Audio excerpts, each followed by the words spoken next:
billahi minasyaitonir rajim. Bismillahirrahmanirrahim. Assalamualaikum warahmatullahi wabarakatuh. Alhamdulillahirabbil alamin wassalatu wassalamu ala asyrafil anbiya'i wal mursalin wa ala alihi wa sahbihi ajmain.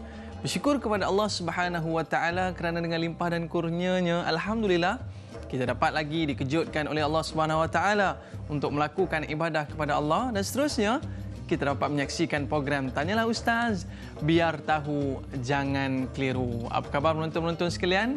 Mudah-mudahan pada hari ini kita dapat mulakan kehidupan kita dengan berselawat kepada baginda sallallahu alaihi wasallam. Allahumma salli ala sayyidina Muhammad. Jadi hari ini para penonton yang dirahmati Allah Subhanahu wa taala sekalian, anda bersama dengan saya Dai Aiman. Hari ini kita akan membicarakan topik sirah, topik yang cukup menarik, iaitu membincangkan tentang Masjid Nabawi. Alhamdulillah hari ini kita seronok kerana kita bersama dengan Ustaz, orang kata kaki travel juga, ya, Al-Fadil Ustaz Muhammad Abdullah. Apa khabar Ustaz? Alhamdulillah. Oh, baik ya. Jadi tajuk kita hari ini menarik Ustaz. Berkaitan dengan sebuah masjid yang penuh dengan signifikannya, penuh dengan keberkatannya, penuh dengan makna. Jadi Al-Fadhil Ustaz, mungkin para penonton kita nak bersama dengan Al-Fadhil Ustaz, boleh call kita di talian 03-5569-0349 ataupun WhatsApp kita di talian 0111-233-6480 atau terus ke Facebook Tanyalah Ustaz TV3. Jadi Ustaz, Masjid Nabawi, siapa yang tidak merindui tempat ini? Kalau mungkin pernah pergi ke umrah, pastinya merindui tempat ini dan ingin pergi buat kali kedua dan seterusnya. Jadi mungkin Ustaz boleh menceritakan tentang Masjid Nabawi ini, sejarahnya dan peranan Masjid Nabawi. Dengan segala hormat dipersilakan Ustaz. Bismillahirrahmanirrahim. Assalamualaikum warahmatullahi wabarakatuh. Alhamdulillah wassalatu wassalamu ala Rasulillah wa ala alihi wasahbihi wa man tabi'ahu wa man nasarahu wa wala. Yang dirahmati Allah, Dai Aiman, seterusnya kepada penerbit, kru dan pada seluruh ibu-ibu, ayah-ayah, abang-abang, kakak serta adik-adik sedang penonton yang saya sayangi dan saya doakan yang kebaikan sekalian. Pertama, syukur kepada Allah Subhanahu wa taala pada pagi yang berbahagia ini dapat sama-sama kita berada dalam perkongsian Tanyalah Ustaz, dan hari ini kita sama-sama akan bincangkan mengenai Masjid An-Nabawi. Jadi bagi membincangkan perkongsian kita pada pagi yang berbahagia ini, saya akan bawa dalam 7 bab 7 bab mengenai Masjid Nabawi ini. So, jadi jangan ke mana-mana, ikuti setiap 7 bab. Kita nak kupas secara detail mengenai Masjid Nabawi ini. Okey, mungkin kita boleh teruskan pada bab yang pertama terus. Okey. Bab pertama iaitu kita kongsikan mengenai kedudukan Masjid Nabawi itu sendiri. Kedudukan Masjid Nabawi sendiri. Okey, dalam Islam ada 3 masjid besar. Yang pertama, Masjidil Haram. Okey, dibina dan dibangunkan oleh Nabi Ibrahim AS. Nabi Ibrahim AS, tarikh dia adalah 1800 tahun sebelum Masihi. Masjidil Haram.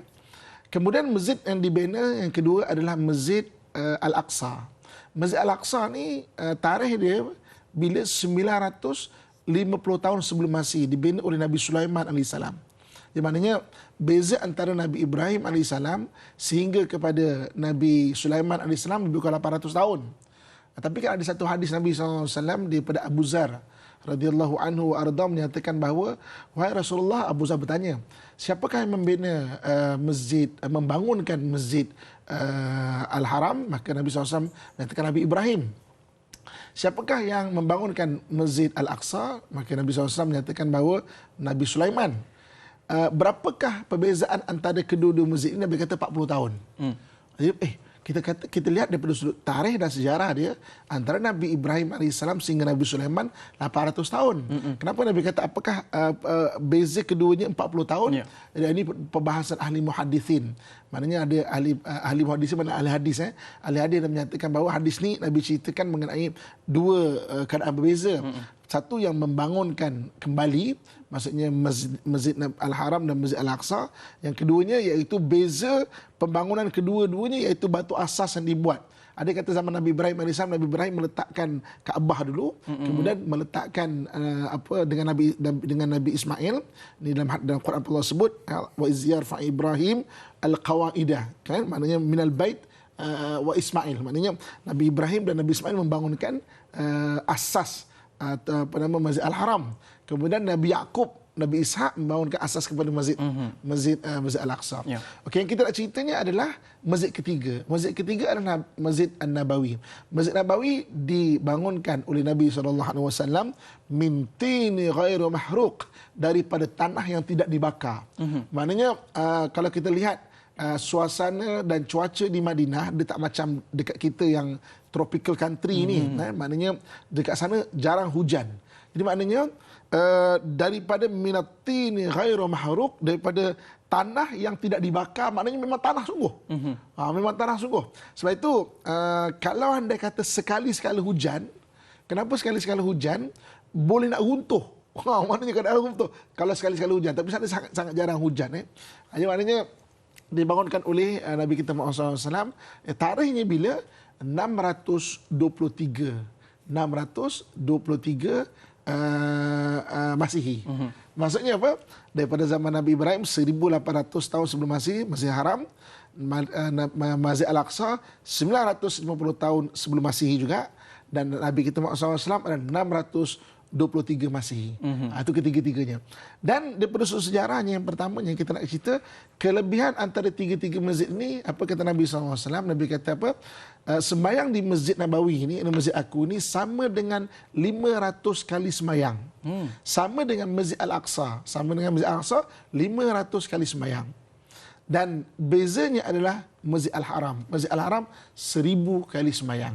Jadi maknanya saya kalau menasihati orang yang nak ke Mekah dan Madinah atau Masjid Aqsa, saya cakap mana di sana banyak kesemayang, kan?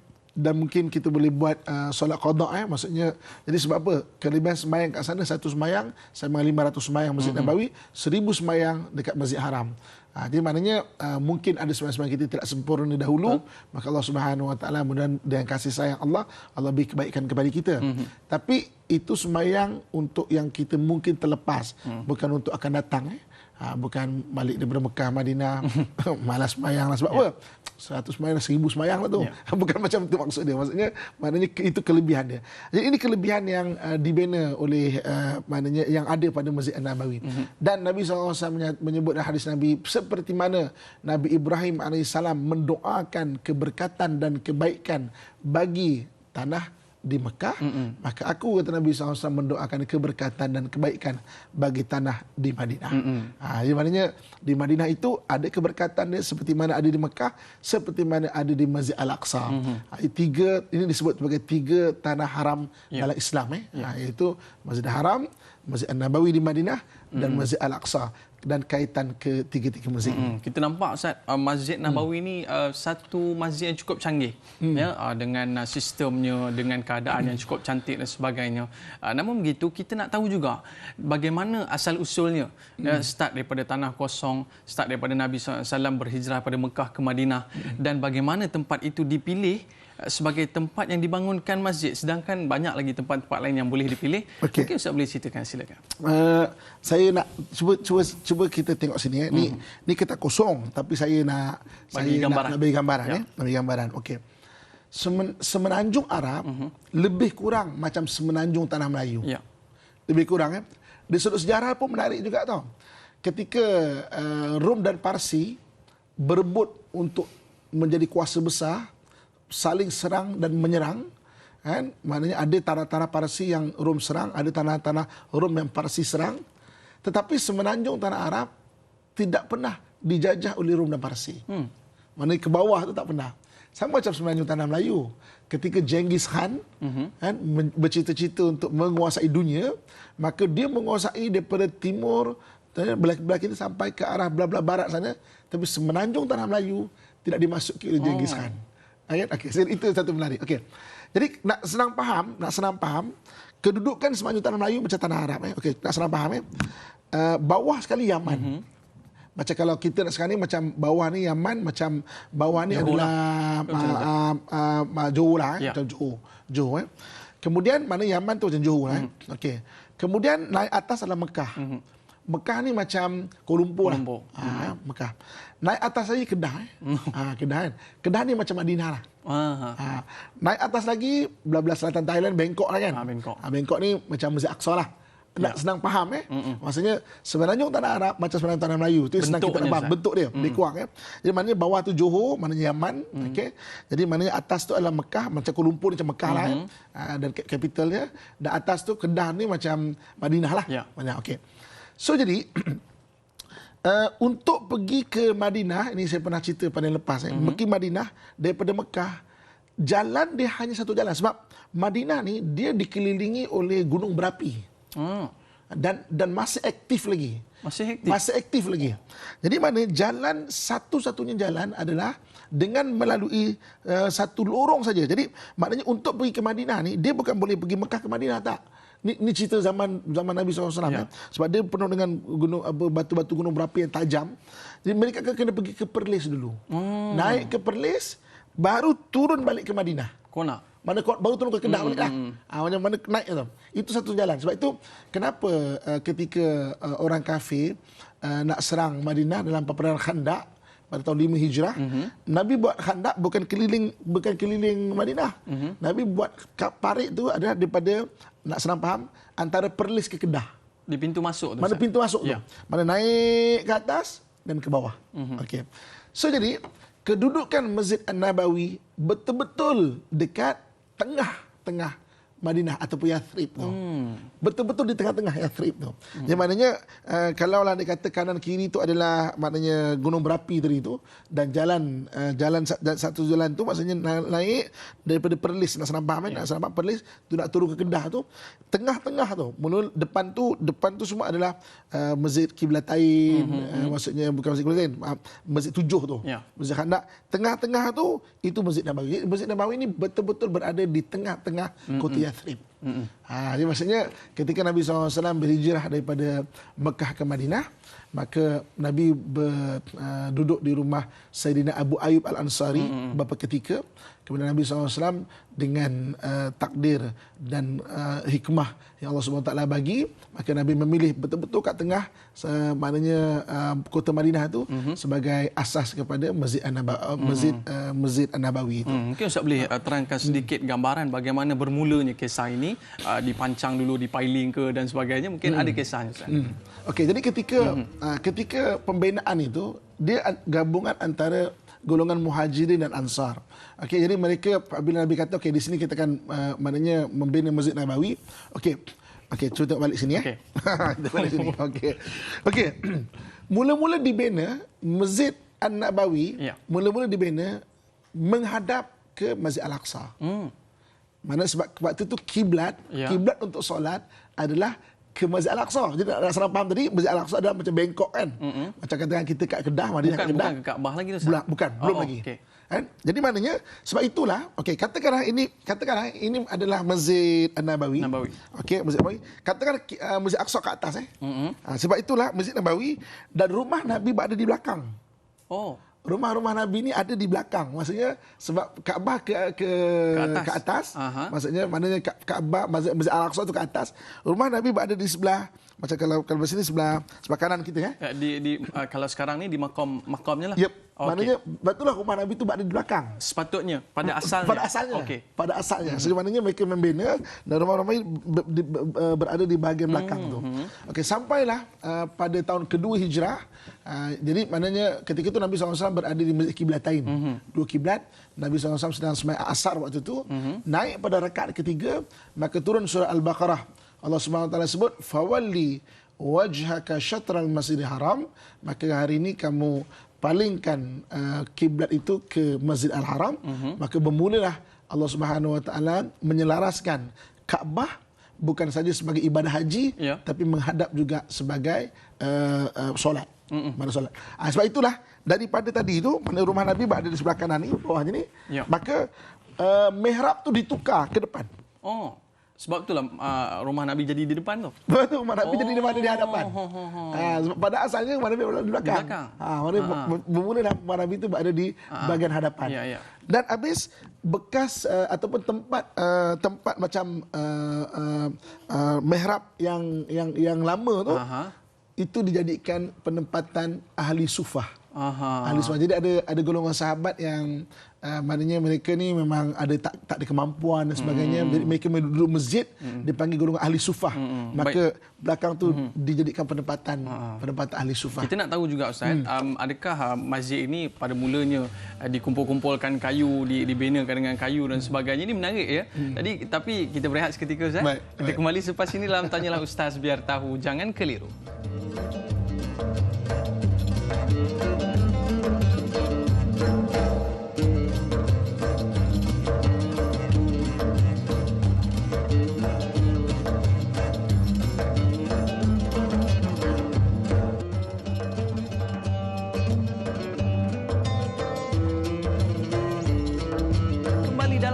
Ustaz, biar tahu jangan keliru. Satu tempat yang menjadi satu igawan bagi semua manusia, semua umat Nabi Muhammad SAW untuk kita menziarahinya, iaitu ke Masjid An-Nabawi, iaitu terletaknya makam baginda SAW. Tadi Ustaz ada sebutkan tentang bagaimana kelebihan solatnya, ya, tentang sejarah pembinaannya. Jadi kita nak tahu Ustaz, sebab kita lihat Masjid Nabawi ini luar biasa canggihnya, tapi mungkin ada permulaannya. Dan sahabat kita Ayub Ahmad, Assalamualaikum Ustaz, dai serta kru yang bertugas, Waalaikumsalam, berapakah luas anggaran Masjid Nabawi ketika awal pembinaannya? Adakah Masjid Nabawi semasa awal pembinaannya ada bumbung, ada lantai? Di manakah arah kiblat awal Masjid Nabawi? Berapa kali proses pembesaran Masjid Nabawi berlaku sehingga kini? Mohon pencerahan Ustaz, biar tahu jangan keliru. Soalan ini boleh jadi satu kuliah Ustaz. Okey, baik. Jadi kita pergi satu persatu Ustaz. Berapa luas anggaran Masjid Nabawi ini Ustaz? Masjid Nabawi pada asalnya, kalau kita nak cerita sekarang, ya. Sekarang ni dia bermula dengan daripada makam Nabi SAW, makam Nabi SAW, sehinggalah kepada dipanggil Raudah lah sekarang ni. Dipanggil Raudah ni. Di mananya ketika kapasiti waktu tu tak berapa ramai mana para sahabat berada di Madinah. Semestinya sebesar itulah sampai ke arah ke belakang yang saya sebut tadi, tempat menjadi ahli sufah tu, sampai menjadi, kalau kita pergi ke Masjid Nabawi sekarang, sampai tak ada bumbung. Kalau lepas daripada Raudah tu, lepas daripada Raudah tu belakang tu, nanti ada kawasan tak ada bumbung, yang tidak berbumbung. Maknanya itu saja hadnya. Itu saja hadnya. Ada tak besar waktu pemula pembinaan dia. Okey. Kemudian kalau kita nak tengok berapa kali keluasannya, berapa kali dia punya berlaku perubahan dia, yang besar dia adalah melalui 3 empayar besar lah. Kan? Maksudnya selepas zaman Rasulullah SAW, kemudian Khulafa' Rashidin. Khulafa' Rashidin pada sampai pada 38 Hijrah. Okey. Kemudian ketika lepas zaman Khulafa' Rashidin, zaman Umayyah, zaman Bani Umayyah ni maknanya berlaku satu perluasan Masjid An-Nabawi. Kemudian zaman Abbasiyah sekali lagi, maknanya berlaku perluasan Masjid Nabawi. Dan zaman Utsmaniyah. Utsmaniyah maknanya berlaku pembesaran Masjid Nabawi. Jadi maknanya daripada Rasulullah SAW pembinaan, kemudian zaman Khulafa' Rashidin tak banyak perubahan. Jadi nak senang faham, zaman kemudian zaman Umayyah, kerajaan Umayyah, kerajaan Abbasiyah dan kerajaan kerajaan Utsmaniyah. Ini berlaku major yang besar dia. Berperingkat dia. Dan selepas keruntuhan kerajaan Bani Utsmaniyah pada 1924, maka ketika itu Mekah dan Madinah berada di bawah keluarga Saud. Maknanya Saudi lah yang berasal daripada Najd. Najd sekarang ni Riyadh lebih kurang. Jadi maknanya di situ ada berlaku penambahan daripada raja-raja Bani Saud ini. Sampai sekarang lah, sampai yang dibesarkan sekarang ni, dan sampai yang kita tengok daripada sekarang. Bila Ustaz sebut tentang perubahan atau perbezaan di antara pemerintahan itu tadi, kadang-kadang ialah makcik-makcik kita, ayah-ayah kita kadang pergi itu dah 10 kali dah Ustaz. Tapi kadang-kadang dia tak tahu apa benda yang ada dalam masjid tu. Mungkin Ustaz boleh ceritakan apa benda yang menariknya dalam masjid ni. Untuk kita senang faham, Okey, zaman Abbasiyah ni penggunaan warna ni dua, warna merah dan warna putih. Jadi kalau kita tengok Masjid Nabawi ada penggunaan warna merah, warna putih itu daripada kerajaan Bani Umayyah. Melambangkan pemerintah mereka. Okay, kalau nak senang faham, kalau kita pergi Spain, kita pergi Andalusia, bangunan-bangunan Andalusia dia menggunakan dua warna, merah dan putih. Jadi kalau kita tengok dalam Masjid Nabawi, warna merah dan warna putih itu adalah kesan-kesan zaman Bani Umayyah. Menarik, Ustaz. Okay? Dan kalau kita tengok penggunaan warna putih dan hitam. Putih dan hitam ni dia penggunaan zaman Bani Abbasiyah. Zaman Bani Abbasiyah ni dia ada zaman Mamluk dan sebagainya. Jadi kalau kita tengok ada warna putih dan hitam masih dikekalkan, Ustaz. Masih dikekalkan. Itu zaman Bani Abbasiyah. Mana selepas Rasulullah, Khulafaur Rasyidin, Umayyah dan Abbasiyah. Okey. Dan kalau kita tengok Bani Utsmaniyah pula, Utsmaniyah ni dia lebih seni. Ya. Bunga-bunga dan sebagainya dan perubahan kubah Nabi SAW dulu warnanya bukan hijau. Warnanya adalah silver ataupun putih. Ya. Jadi zaman Utsmaniyah bermula diletakkan batu-batu yang cantik berwarna hijau di atas kubah makam Nabi SAW. Itu pada asalnya. Itu pada zaman Utsmaniyah bermula di situ.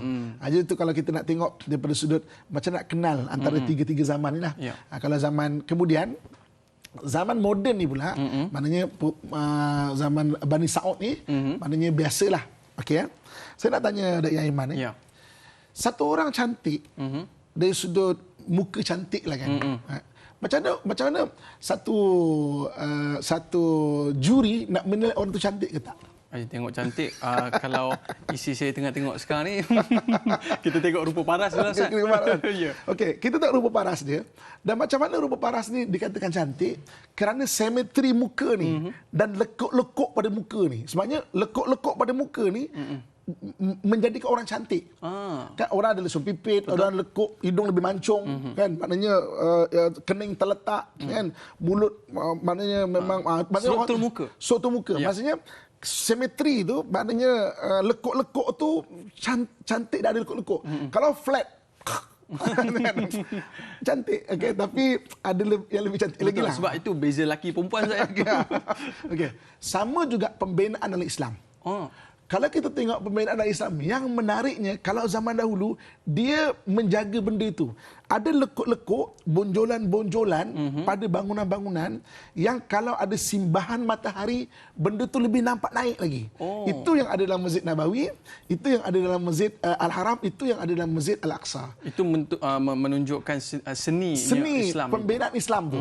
Geometri dan kita panggil sebagai mukarnas. Mukarnas ni biasa dekat tiang-tiang macam sarang burung tu.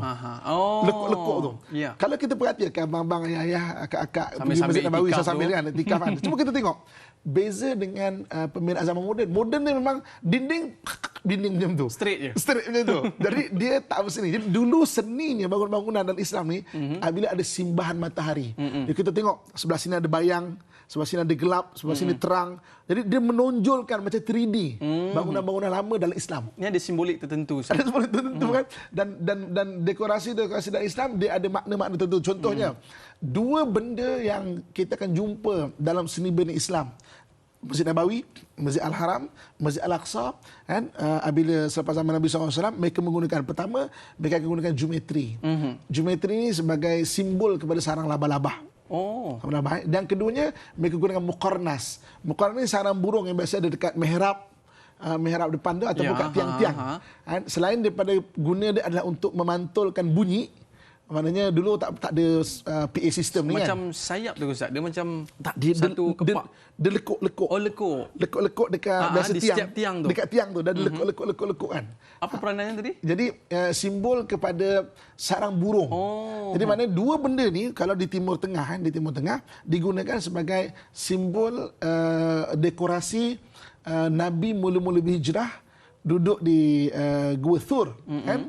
Kan ketika itu orang kafir cari dan ada sarang laba-laba dan ada sarang burung kat situ. Dan kalau kita tengok dekorasi yang digunakan dekat bangunan-bangunan di Timur Tengah, dua benda ni mesti ada. Maknanya hebatlah kita zaman dulu, Ustaz. Zaman dulu dia ada maksud dia. Ya. Dia ada makna dia. Dan kalau kita tengok yang misalnya yang bentuk 3D simbahan matahari tu, dia ada bonjol-bonjol dia. Dia main yang ini ke dalam ada bintang 8, bintang 5, bintang 6. Kita tengok bintang-bintang ni akan tertonjol ke depan. Habis simbahan matahari tu dia lebih tertonjol. Ya. Jadi ibu kakak ayah lepas ni pergi Masjid Nabawi, jangan duduk jalan, duduk datang masjid lambat kan. Cuba perhatikan. Jadi kita dah, baru kita perasan tau. Maknanya bentuk-bentuk tu. Ingat saya saja dibuat ke apa? Kita akan nampak bentuk ladam kuda. Aha. Ladam kuda ni biasa kat tiang-tiang. Di belah mana tu, Ustaz? Mana-mana pintu. Oh. Mana pintu, dia ladam kuda. Ladam kuda ni biasa digunakan pada seni bina zaman Umayyah. Mana ladam kuda dan warna hitam dan putih ataupun merah dan putih, maknanya sinaran matahari. Matahari ya. Itu struktur secara nilai, secara umum Ya. Okey. Sekarang jom kita masuk. Kita nak tengok, Ustaz, daripada sudut ialah Masjid Nabawi ni kan luas, Ustaz. Baik. Jadi kita nak tahu lokasi yang terdapat dalam Masjid Nabawi tu. Okey. Kita nampak peta je, mungkin Ustaz boleh ceritakan tempat-tempat menarik dalam tu, Ustaz. Yang ini bab kedua Ya, bab masa kedua. ni bab kedua. Tadi bab pertama pengenalan ni bab kedua. Okey. Saya kalau suka nak cerita pasal Masjid Nabawi ni, saya suka nak ajak kita mengembara daripada Babu Salam pergi Babu Baqi'. Kena bayang ni. Kena bayangkan Babu Salam ke Babu Baqi'. Babu Salam ni maknanya pintu yang sebelah sini depan, depan dinding sekali. Kerana Babu Baqi' tu yang ada makam Nabi SAW. Mana menghadap ke Baqi' lah. Okey.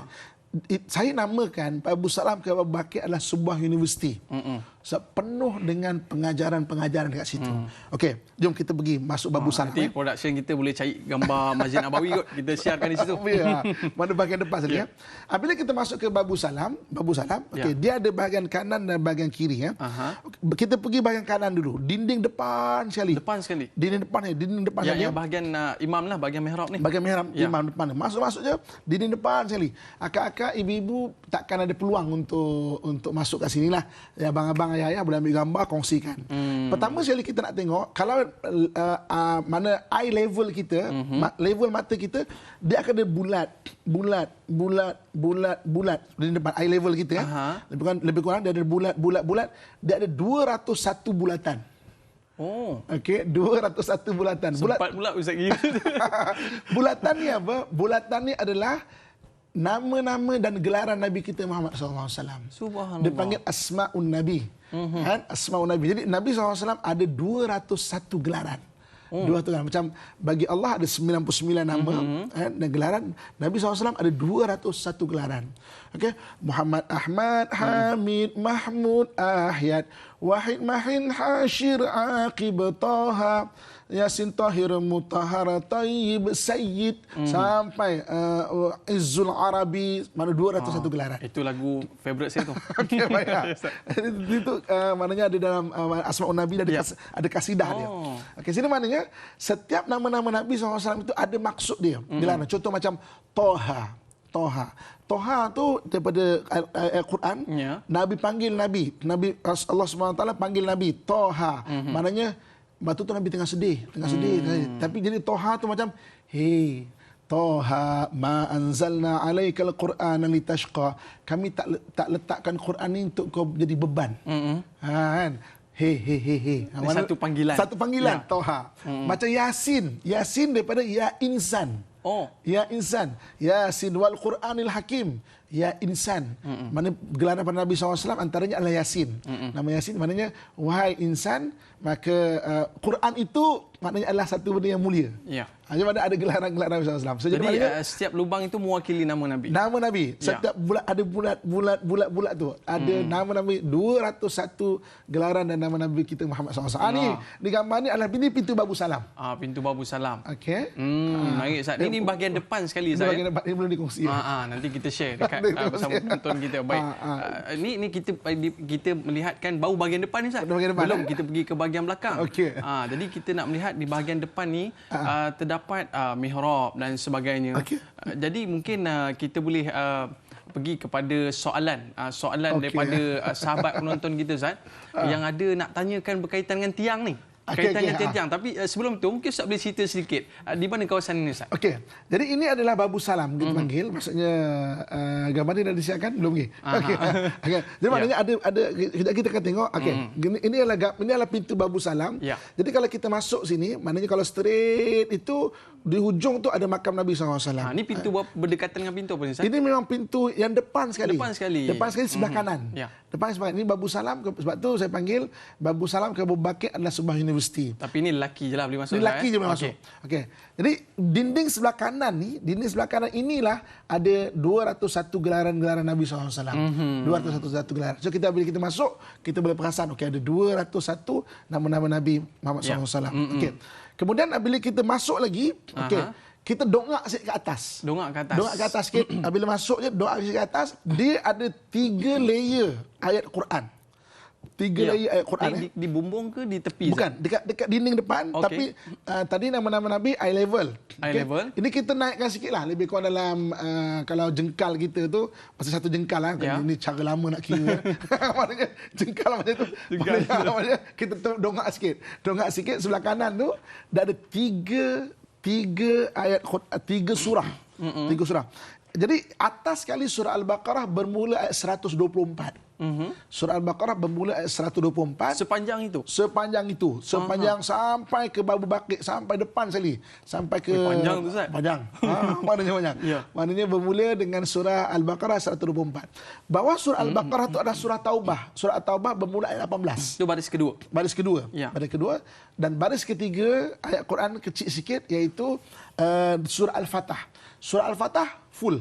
Satu surah. Maknanya sampai ke hujung? Sampai habis. Surah. Jadi, dan kenapa surah Al-Baqarah ni diletak? Kenapa surah At-Taubah ni diletak? Kenapa surah Al-Fatah ni diletak? Ada sebab dia juga. Kan? Surah Al-Baqarah kalau kita tengok bermula ayat 124 semua ayat-ayat keimanan. Sebab itu dalam hadis Nabi. Ni akan senang imam nak baca. Baru dia panjang. Kalau imam baca kena tengok macam ni.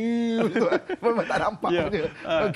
Jadi maknanya ini di antara perkara-perkara menarik. Kita dah 10 kali pergi pun tak tahu Ustaz. Jadi ini kita cerita baru bahagian dinding depan Ustaz. Jadi kita nak beranjak sikit ke sebelah sini, ada dengan mimbarnya, ada dengan tiangnya. Jadi sahabat kita nak bertanya tentang tiang. Dan banyakkan tiang, tapi kita berehat seketika Ustaz. Kita kembali selepas ini dalam Tanyalah Ustaz. Biar tahu, jangan keliru.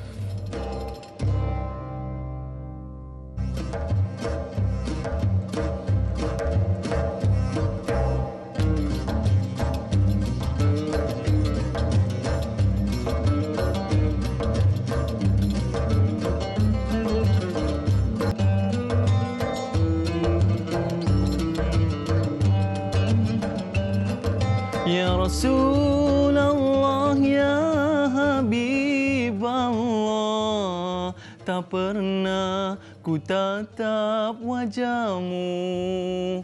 Ya Rasulullah, ya Habiballah, kami rindu padamu.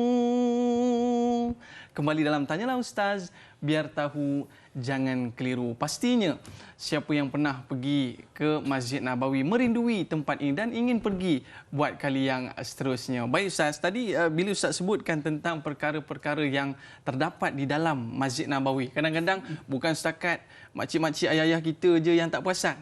Kita yang bawa jemaah ni pun kadang kita tak perasan Ustaz. Ya. Jadi bawa kita pergi di bahagian depan. Bawa bahagian depan Ustaz. Jadi kita nak beranjak sedikit. Sahabat kita ni ada bertanya ya, sebab tengok depan tu banyak menonton tiangnya. Muhammad Faizal bin Ahmad. Assalamualaikum Ustaz, dai serta kru yang terlibat. Waalaikumsalam. Soalan saya, adakah benar di dalam Masjid Nabawi ada tiang dinamakan tiang Aisyah antara tempat mustajab berdoa? Boleh Ustaz ceritakan secara ringkas kenapa tiang itu dinamakan tiang Aisyah dan apakah lagi keistimewaan tiang Aisyah berbanding tiang yang lain? Mohon pencerahan Ustaz, jazakallahu khair. Banyak tiang dalam tu Ustaz.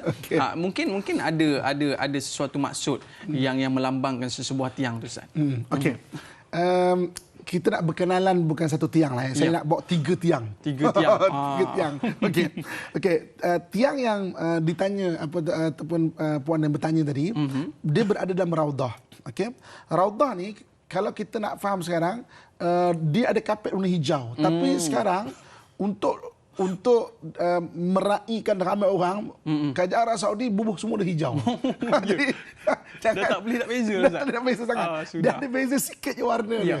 Tapi semua dah hijau. Lepas tu ada satu orang jemaah baru ni, dia datang, oh baguslah saya dapat raudhah, saya dapat pergi raudhah, alhamdulillah. Tapi lapanglah raudhah. Saya kata, oh lapang ya.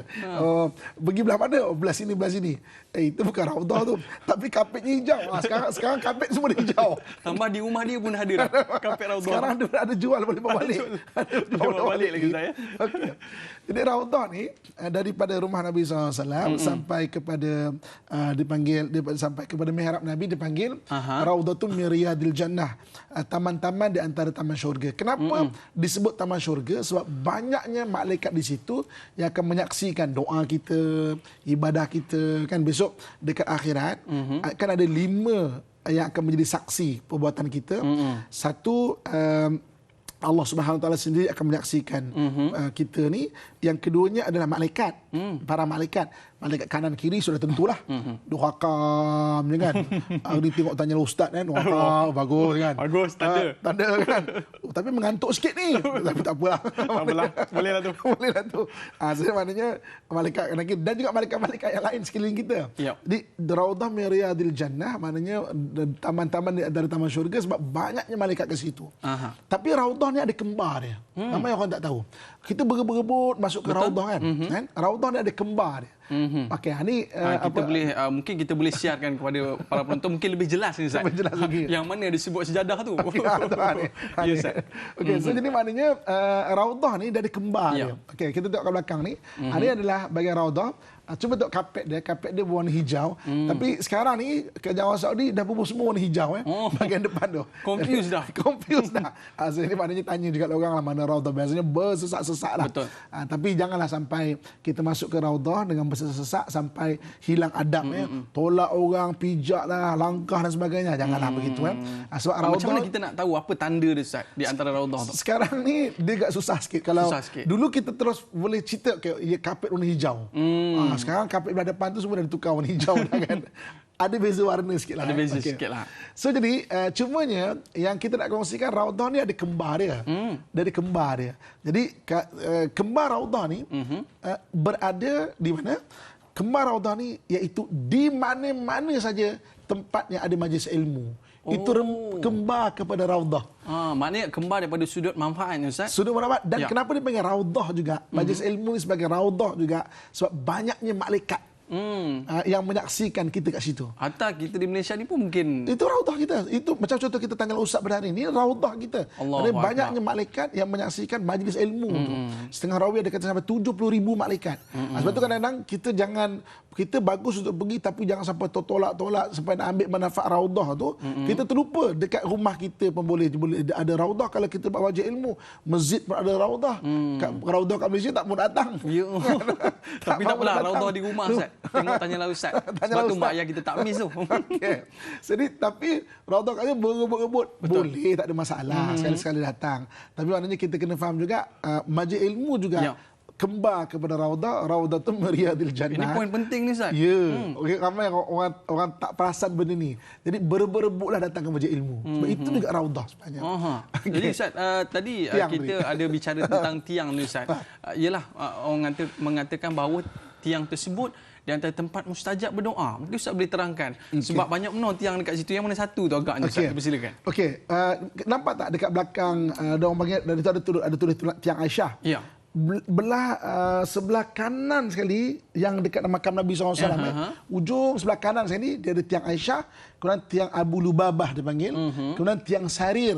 Tiang Sarir itu ujung sekali itu tempat dan belakang tu adalah rumah Sayyidatina Aisyah yang terdapat makam Nabi SAW yang mulia. Jadi ketika Nabi SAW mulai sakit, katil Nabi diletakkan di situ untuk melihat orang sama-sama bersembayang yang dipimpin oleh Sayyidina Abu Bakar radhiyallahu anhu warda. Sebab itu dipanggil tiang Sarir. Sarir ini maknanya katil.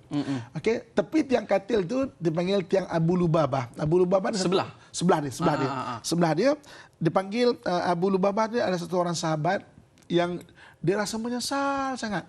Menyesal sangat, tekilan sangat. Sebab apa? Sebab dia tak menyertai peperangan. satu peperangan, dia tak menyertai. Dia menyesal sangat. Jadi diikat badan dia dekat tiang tu. Penyesalan. Tiang penyesalan. Itu dipanggil tiang Abu Lubabah. Tepi tiang Abu Lubabah itu tiang Aisyah. Okey. Kenapa Aisyah boleh dekat tiang tu? Okey, ingat tak ketika permulaan pembinaan Masjid Nabawi, mihrab adalah berada di sebelah sana. Yang orang perempuan sembahyang di belakang. Betul. Dan Aisyah sentiasa berada di kawasan situ. Oh, ini kira ruang wanita lah dulu. Ruang wanita. Oh, Okey, maknanya di belakang situ.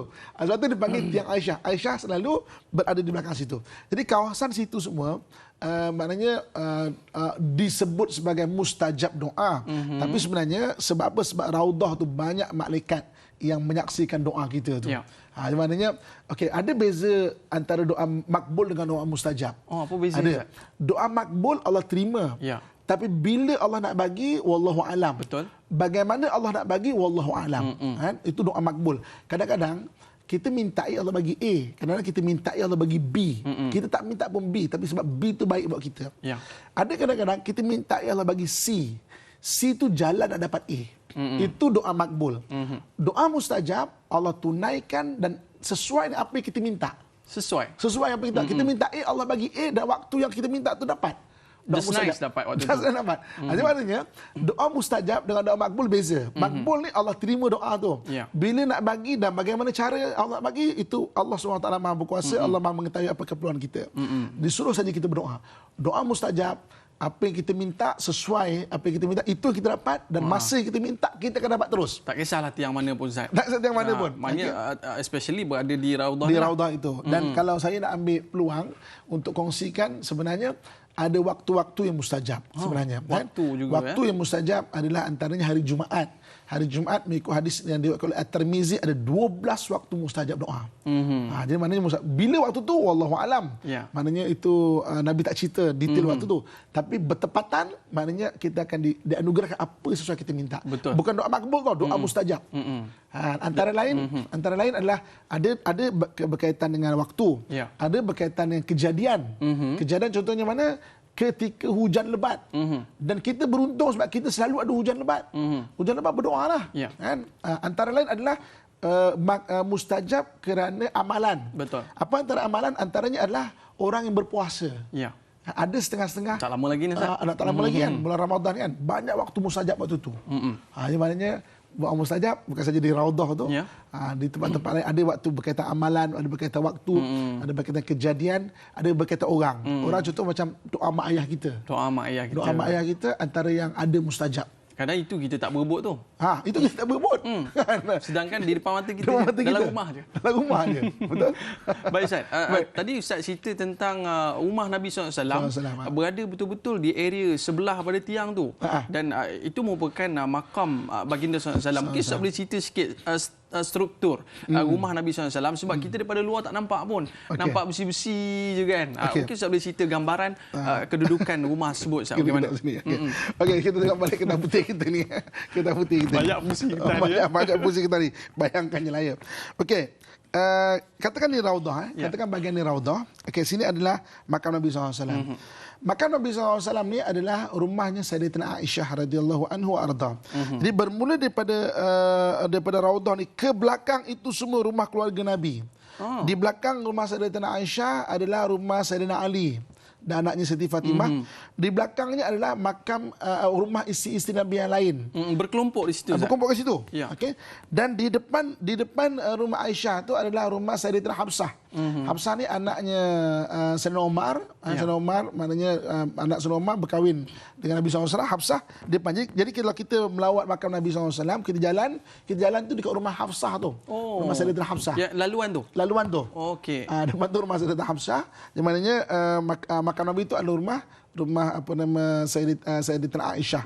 Okey, jadi ketika Nabi SAW wafat, sakit, Nabi minta izin untuk isteri dia duduk dekat rumah Sayyidatina Aisyah. Jadi maknanya Sayyidatina Aisyah yang jaga Nabi SAW sampai Nabi SAW wafat, maka dimakamkan dekat bilik Sayyidatina Aisyah tu. Jadi bilik Sayyidatina Aisyah ada dua bahagian. Dimakamkan di bilik Aisyah. Sayyidatina Aisyah. Kemudian ketika Sayyidatina kalau ni di bahagian depan, Zat, ya? Di bahagian depan sekali lah. Di bahagian depan sekali. Bahagian depan sekali ni. Ya. Jadi depan mula-mula adalah adalah makam Nabi SAW. Ya. Kemudian ketika Sayyidina Abu Bakar radhiyallahu anhu arda wafat, meninggal, dimakamkan sebelah Nabi. Sebelah Nabi, maknanya belakang Nabi lah. Turut di dalam kawasan makam ni juga. Turut di belakang makam tu. Jadi maknanya sebab Sayyidina Abu Bakar adalah ayahnya Sayyidah Aisyah, maknanya Aisyah tak kisahlah dari situ. Dan ketika Sayyidina Umar radhiyallahu anhu arda, Umar ni dia kena tikam dengan satu orang Yahudi kan. Jadi ketika dia tengah sakit, dia minta izin, boleh tak kalau andai kata aku mati nanti meninggal, aku nak ditanamkan sebelah Rasulullah Sayyidina Abu Bakar, mana sebelah situ. Ni permintaan dia lah. Permintaan dia. Dan Aisyah pertimbangkan, Aisyah setuju.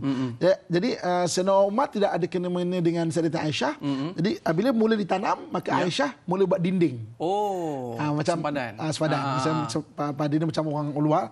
Kalau tidak, itu satu bilik dia, dan Aisyah duduk dan tidur dekat sebelah makam-makam ni. Aisyah masih tinggal di situ? Masih tinggal di situ. Oi, sebelah tu. Sebelah tu. Jadi mula Aisyah buat dinding kat situ. Dinding. Jadi ada makam Sayyidina Umar kat situ. Sayyidina Osman tak minta permintaan, maka Sayyidina Osman ketika wafat ditanam dekat Baqi'. Dekat Baqi'. Jadi ada 1-0 lagi. Jadi mengikut sebagai ulama, itu adalah besok makam Nabi Isa AS.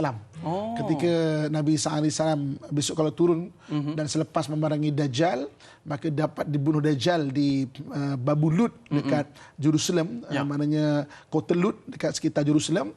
Maka ketika itu meninggal atau wafat Nabi Isa akan ditanam di situ. Itu mengikut sebahagian daripada ulama sirah, pandangan. Wallahu alam. Okey, jadi maknanya lepas Sayyidah Aisyah meninggal atau wafat, ditanam di Baqi', maka rumah itu menjadi satu kawasan maknanya yang dipelihara, ada makam Nabi SAW. Okey. Sampai pada kurun ke-11, kan, ada satu orang namanya Syekh Nuruddin Mahmud Az-Zanki. Syekh Nuruddin Mahmud Az-Zanki, orang mana ni Ustaz? Dia asal orang Syam, orang Syam. Jadi maknanya dia meninggal pada 1174 Masihi. Waktu tu ada kisah jasad Nabi SAW mahu dicuri oleh satu orang Yahudi. Orang Yahudi daripada Maghribi, menyamar menjadi orang yang alim sangat. Alim sangat. Ini dah bab seterusnya, tak apalah kita cerita je. Alim sangat. Jadi rupanya dia korek makan Nabi. Kalau nak tahu kat mana, rumah dia tu bahagian dekat-dekat dengan Baqi' sana tu. Dekat-dekat dengan Baqi'? Dekat-dekat Baqi'. Rumah dia lah? Rumah orang Yahudi daripada Maghribi yang menyamar jadi orang alim kan. Jadi dia korek. Jadi ketika itu Syekh Nuruddin Mahmud Az-Zanki ni, dia sedang sibuk memerangi tentera salib. Syekh Nuruddin Mahmud Az-Zanki ni, dia ada satu orang anak murid kan. Nama anak murid dia Salahuddin Al-Ayyubi. Orang yang akhirnya dapat menewaskan tentera salib. Jadi maknanya satu hari Nuruddin Mahmud Az-Zanki ni datang mimpi Rasulullah SAW datang kat dia, tengok aku. Tengok aku. Jadi dia kata, kenapa? Jadi tengok aku 3 kali. Sampai bangun pagi-pagi besok, maka dia kata dekat menteri-menteri dia ataupun panglima-panglima dia kata, baiklah kita pergi Madinah. Sampai di Madinah mereka pun tak tahu nak buat apa lagi. Jadi Madinah sampai Madinah, macam mana nak buat ni? Ginilah kita bincang dengan Gubernur Madinah, kita buat kenduri, wajibkan semua hadir.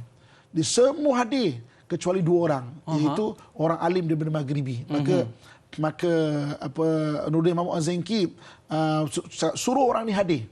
Datang juga, maka Mahmud Az-Zanki pergi ke rumah dia, tengok tu ada lubang, dah sampai ke makam Nabi SAW. Di bawah. Sampai makam Nabi SAW. Jadi bermula daripada situlah, maka Syekh Nuruddin Mahmud Az-Zanki buat tembok dipanggil Jali Mubarak. Jali Mubarak, maknanya tutup makam Nabi SAW. Dan sampai sekarang pun, lepas 1170 Masihi itu, tak ada lagi orang boleh masuk dah. Dekat makam compound makam Nabi SAW tu, dipanggil Jali Mubarak. Jadi yang ada orang masuk bersihkan adalah kawasan luar. Luar Jali Mubarak tu saja. Dalam tak ada siapa yang boleh? Selepas itu tak ada siapa pun boleh masuk ke makam Nabi SAW. Mungkin dia ada kaitan dengan, yelah, mungkin kita ada biasa jemaah kita bertanyakan, ke atas kubah tu ada satu kubah warna hijau saya, dan ada tanda warna hitam tu Ustaz. Kita akan cerita. Mungkin ada kaitannya dengan cerita tadi. Tapi sebelum Ustaz cerita, kita berehat seketika Ustaz. Bagi tarik nafas dulu. Dan kita kembali selepas ini dalam Tanyalah Ustaz, biar tahu, jangan keliru.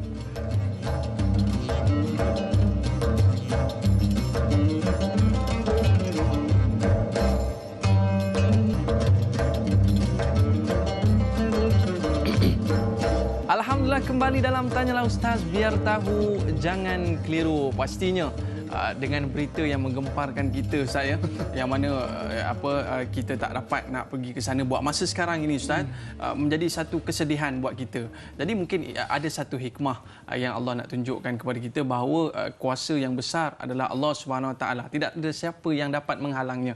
Jadi oleh sebab itu, Ustaz, hari ini kita nak belajar tentang sirah Masjid Nabawi itu sendiri, yang mana tadi Ustaz ada sebut beberapa perkara yang di dalam masjid sendiri pun mungkin seminggu baru boleh kita pelajari kesemuanya tentang di dalam Masjid Nabawi, sedangkan kita pergi mungkin dalam 3-4 hari je. Baik Ustaz, tadi kita cerita tentang ada seorang yang berusaha untuk mencuri ataupun mengambil jasad baginda SAW daripada bawah. Mungkin ada kaitannya dengan satu benda yang berada di atas kubah hijau itu yang berwarna hitam, katanya disambal peti dan sebagainya. Mungkin ada cerita di sebaliknya, Ustaz. Silakan. Okey, so jadi kita cerita mengenai kubah hijau pula. Okey, kubah hijau ni, kalau saya baca kitab Dibai kan, ada satu kasidah lah yang agak maksudnya akan menyebabkan hati kita sayu. Ya, Ustaz. Wa tilkal kubbatul hadara wa fiha nabiyyun ruhu yajlul ghayaib. Inilah kubah hijau kan, yang terdapatnya ada jasad Nabi SAW yang mulia. Okey. So jadi kubah ini mula-mula dibina pada zaman Umayyah, dan warnanya bukan warna hijau, warnanya warna putih atau warna putih tu asalnya. Pada asalnya. Okey. Jadi kubah ni dia ada satu pintu kecil nama Kiwa. Kiwa. Mengikut hadis yang diriwayatkan oleh Ad-Darimi, orang Madinah kalau ditimpa sesuatu benda yang agak macam musibah bagi dia, contoh ada wabak macam sekarang, ada wabak. Contoh antaranya kemarau yang panjang. Jadi kalau mereka nak bermunajat, mereka akan buka satu pintu kecil dipanggil Kiwa dekat atas bumbung makam Nabi SAW. Jadi satu pintu kecil. Pintu kecil ni bagi Kiwa. Kiwa ni maknanya pintu kecil. Dan apabila mereka bermunajat dan sebagainya, maksudnya mereka akan buka pintu kecil, berdoa kepada Allah Subhanahu Wa Taala. So, jadi kita dapat saksikan bumbung hijau tu, Ustaz. Mari kita tengok. Kalau kat belakang kita ni, kalau kita tengok kat sini, maknanya kita nampak satu macam bonggol kecil tu. Bonggol tu dia bagi Kiwa. Kiwa ni maksudnya pintu kecil, dan memang ada sejak zaman pemerintahan Bani Umayyah lagi. Maknanya yang maknanya kalau mereka buka sekali, kalau ada kata Madinah ditimpa musibah, maka mereka berdoa kepada Allah dengan membuka bumbung dekat makam Nabi SAW. Okey. So jadi pada tahun 1917, ketika itu kerajaan Bani Utsmaniyah, kita sekarang 2020 kan, ini 1917. Pada tahun 1917 berlaku revolusi Arab. Revolusi Arab. Jadi tumbangnya kerajaan Bani Utsmaniyah pada 1924 kerana dua sebab. Satu, revolusi Arab, orang Arab tolak pemerintahan Khalifah Utsmaniyah. Yang keduanya dalaman Turki pula ada golongan gerakan pemuda Turki yang dipimpin oleh Kemal Atatürk. Jadi kita banyak kata untuk Bani Utsmaniyah Kemal Atatürk semata-mata, tak. Kemal Atatürk hanya sebahagian saja. Sebahagiannya adalah revolusi Arab pada 1917. Okay, apa yang berlaku pada 1917? Revolusi Arab. Jadi maknanya orang mula menolak orang Utsmaniyah, kerajaan orang Turki ini, dan ketika itu meluap-luap kebangsaan Arab, mereka ambil serang Mekah, mereka serang Madinah. Okay. Ketika mereka serang Madinah, jadi golongan-golongan ini ada golongan-golongan yang fahamannya agak ekstrim sikit. Jadi mereka menghancurkan kubur-kubur yang berada di Baqi'. Baqi' dulu ada tanda-tanda kuburnya. Mereka hancurkan sebab bagi mereka orang datang dekat kubur Baqi' ni buat benda-benda khurafat dan sebagainya. Jadi mereka hancurkan kubah-kubah dan juga ada tanda-tanda batu nisan yang berada di perkuburan Baqi'. Jadi Baqi' tu maknanya memang ada satu dulu ada perkuburan, sekarang dah tak ada. Kubur ni tak bertanda. Siapa yang tahu saja boleh tunjuk. Okey, ni kubur sahabat ni, ni kubur sahabat ni, kubur sahabat ni. Okey. Dan yang ekstrim lagi, mereka mula manjat ke kubah hijau. Okey, muka manjat hijau. Mereka buka Kiwa ini. Mereka cuba nak masuk ke makam Nabi SAW. 1917. Itu kira laluan untuk makam Nabi SAW. Ya. Itu saja satu-satunya laluan untuk pergi ke makam Nabi SAW. Yang lain telah ditembokkan. Selepas 1170 dibuat Jali Mubarak tu. Jali Mubarak tu tak ada lagi pintu nak boleh masuk ke makam Nabi kecuali daripada Kiwa saja. Laluan tu. Laluan saja. Jadi orang-orang ekstrim ni selepas mereka menghancurkan Baqi', mereka nak masuk ke makam Nabi SAW ke atas itu. Maka orang yang berebut masuk tu dengan takdir Allah Subhanahu Wa Taala datang petir sambar mereka. Sambar mereka di atas. Jadi Allah letakkan kegurunan di hati mereka, akhirnya semua macam rasa takut dan meninggalkan kubah hijau tu. Kalau tidak mereka nak menghancurkan juga kubah hijau tu. Orang ekstrim ni kan. Ya. Jadi maknanya ada cerita yang kata mayatnya melekat ke atas tu lah, kena bungkus apa semua. Ya. Peristiwa sambaran petir memang wujud 1917. Tapi mayatnya memang dibawa keluar. Jadi kalau kita tengok kat kubah hijau yang ada bonggol tu, itu bukan mayat. Ada sesama orang cerita mayat kan, mana tak boleh bawa turun apa semua, bukan. Itu adalah pintu kecil dipanggil Kiwa. Pintu kecil itu wujud sejak zaman Bani Umayyah lagi. Itu dia berbonggol di situ. Itu berbonggol ke situ sebab itu pintu kecil. Itulah satu-satunya pintu nak pergi ke makam Nabi SAW. Satu-satunya. Tak boleh daripada dalam, daripada kanan kiri tak boleh. Tak ada. Tak ada pelaluan. Mana buka tu hanya dekat sekitar Jali Mubarak tu saja. Kan? Tapi untuk masuk hanya pintu tu saja. Bagaimana berakhirnya kisah ini, Ustaz? Jadi maknanya akhirnya kerajaan Bani Utsmaniyah pun runtuh pada 1924. Maka kerajaan Bani Saud dapat memerintah Mekah dan Madinah. Kemudian akhirnya maknanya mereka Mekah Madinah, tapi kubah hijau tu dibiarkan. Ya. Kalau tidak mungkin kubah hijau tu diubah lah. Sebab yang lain semua silver, Ustaz. Tapi itu satu dikekalkan. Baik, Ustaz.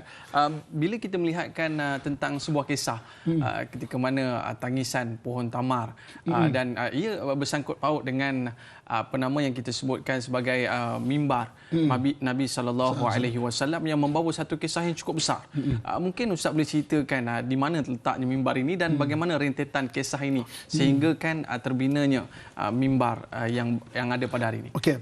Pertama sekali yang saya nak kongsikan di sini adalah benda-benda berkaitan benda-benda gaib, ya. Benda-benda gaib. Benda gaib wujud. Ya. Okey, benda gaib wujud. Tapi tak semua orang direzekikan untuk melihat atau mendengar dia. Contoh macam batu tergantung dekat Masjid Al-Aqsa. Kan? Kalau kita tengok dalam Masjid Al-Aqsa dekat Dome of Rock tu, itu ada batu tergantung. Ya. Batu tergantung di situ. Jadi daripada ribuan ulama kita hanya tak sampai 10 orang yang menulis mengenai batu tu tergantung. Kan? Jadi ulama-ulama lain berpendapat apa? Ya, batu tu tergantung. Tetapi tidak semua orang direzekikan untuk melihat batu tu tergantung dan terapung-rapung. Mana tak semua orang di situ. Sama juga kisah dengan mimbar dekat Masjid Nabawi. Yang batu tergantung tu masih ada, Ustaz? Masih ada. Tapi kalau kita lihat dari sudut mata zahir, bentuk dia macam ini. Mana ada sentuhan juga. Tapi ahli ekologi dan orang kaji bumi geologi, mereka mengesahkan bahawa batu di atas ni dengan batu kat bawah ni adalah batu yang lain. Limestone dengan ada batu-batu macam batu yang solid. Sebab kalau ada kata batu yang sama, mesti jenis batu tu sama. Betul. Tapi batu tu batu jenis yang berbeza. Okay. Kita tak nak cerita pasal mengenai batu tergantung. Kita nak cerita mengenai mimbar. Mimbar Nabi SAW. Jadi maknanya benda gaib wujud. Kita tak boleh cakap mengarutlah cerita ni apa. Tak. Ada orang yang memang direzekikan untuk tengok dan dengar benda tu. Ya. Jadi satu hari mimbar daripada pohon tamar tu mimbar yang lama. Dia tak banyak pun step dia macam sekarang. 3 step je. Maknanya step pertama, step kedua dan step ketiga tu untuk duduk. Ni asalnya. Untuk asalnya. Sebab dia bukan macam sekarang kan. Sebab tinggi lagi. Tinggi lagi sebab memang ramai orang kan. Betul. Ini kita cerita zaman Nabi SAW berapa ramai sangat orang yang ada kat situ waktu tu. Okey. Jadi maknanya sampai kepada selepas zaman Bani Umayyah, mereka nak membuat satu mimbar yang lebih besar. Sebab orang dah mula ramai. Masjid dah mula dibesarkan. Jadi mereka alihkan mimbar ini mana ke satu tempat yang lain, kemudian mereka membina mimbar baru. Ketika itulah beberapa orang alim kan mendengar tangisan. Mana apa tangisan sayu-sayu ni? Kenapa sedih sangat bunyi ni kan? Mereka pun mencari-cari, rupanya berasal daripada pohon tamar yang tempat dibuat mimbar Nabi SAW. Maknanya menangis dia kerana maksudnya sedih dia sebab tugasan dia zaman Nabi SAW di tempat khatib membaca khutbah, maka dipindahkan ke tempat yang lain dan diganti ke tempat yang lain. Tidak lagi berkhidmat. Tidak lagi berkhidmat untuk Masjid Nabawi. Malulah kita Ustaz dengan pokok pun berhenti menangis. Ini kan kita Ustaz. Baik. Bila kita melihatkan tentang mimbar Nabi SAW ini, kita mungkin terfikir juga tentang menara-menara yang hebat yang berada di sekitar Masjid Nabawi. Itu ada menara-menara yang tinggi. Tapi sahabat kita ini bertanya, Ustaz, Aizul Amir, Assalamualaikum Ustaz, Da'i serta kru-kru tanyalah Ustaz. Waalaikumsalam. Ketika zaman Rasulullah SAW dan Khulafa Ar-Rasyidin, Masjid Nabawi tidak memiliki menara. Soalan saya, mengapakah Rasulullah dan Khulafa Ar-Rasyidin tidak membina menara Masjid Nabawi? Siapakah orang yang pertama sekali membangunkan menara Masjid Nabawi? Mohon pencerahan Ustaz. Terima kasih. Okey. Pertama kita kenal dulu apakah yang dikatakan menara. Okey. Menara ni asal daripada bahasa Arab berasal daripada perkataan manar. Manar maknanya rumah api lah. Kalau kita tengok kat laut, ada satu tiang, okey, ada satu di dulu ni cerita dulu kan, dihidupkan api supaya jadi reference kepada tanda kepada kapal-kapal pelayar. Okey, itu dah darat dah. Mana jangan kau speed kau punya kapal. Langgar pula. Tebing tu. Manarah ni berkata bahasa Arab daripada daripada api. Manar makna tempat api diletakkan. Ta marbutah kat belakang tu khusus. Jadi penggunaan ta di belakang dalam bahasa Arab ada memberi maksud perempuan. Ada memberi maksud khusus. Contoh Baqarah, surah Al-Baqarah ada memberi maksud tafsiran lembu betina. Ada bermaksud sebagai ta di belakang tu adalah khusus, lembu khusus tu. Ya. Okey. Contoh macam madras. Betul. Tempat belajar. Tambah ta madrasah khusus tempat belajar sekolah. Sekolah tu. Okey. Mahkam tempat berhukum. Tambah ta mahkamah. Maknanya jadi khusus, khas. Jadi manar rumah api. Manarah tiang reference.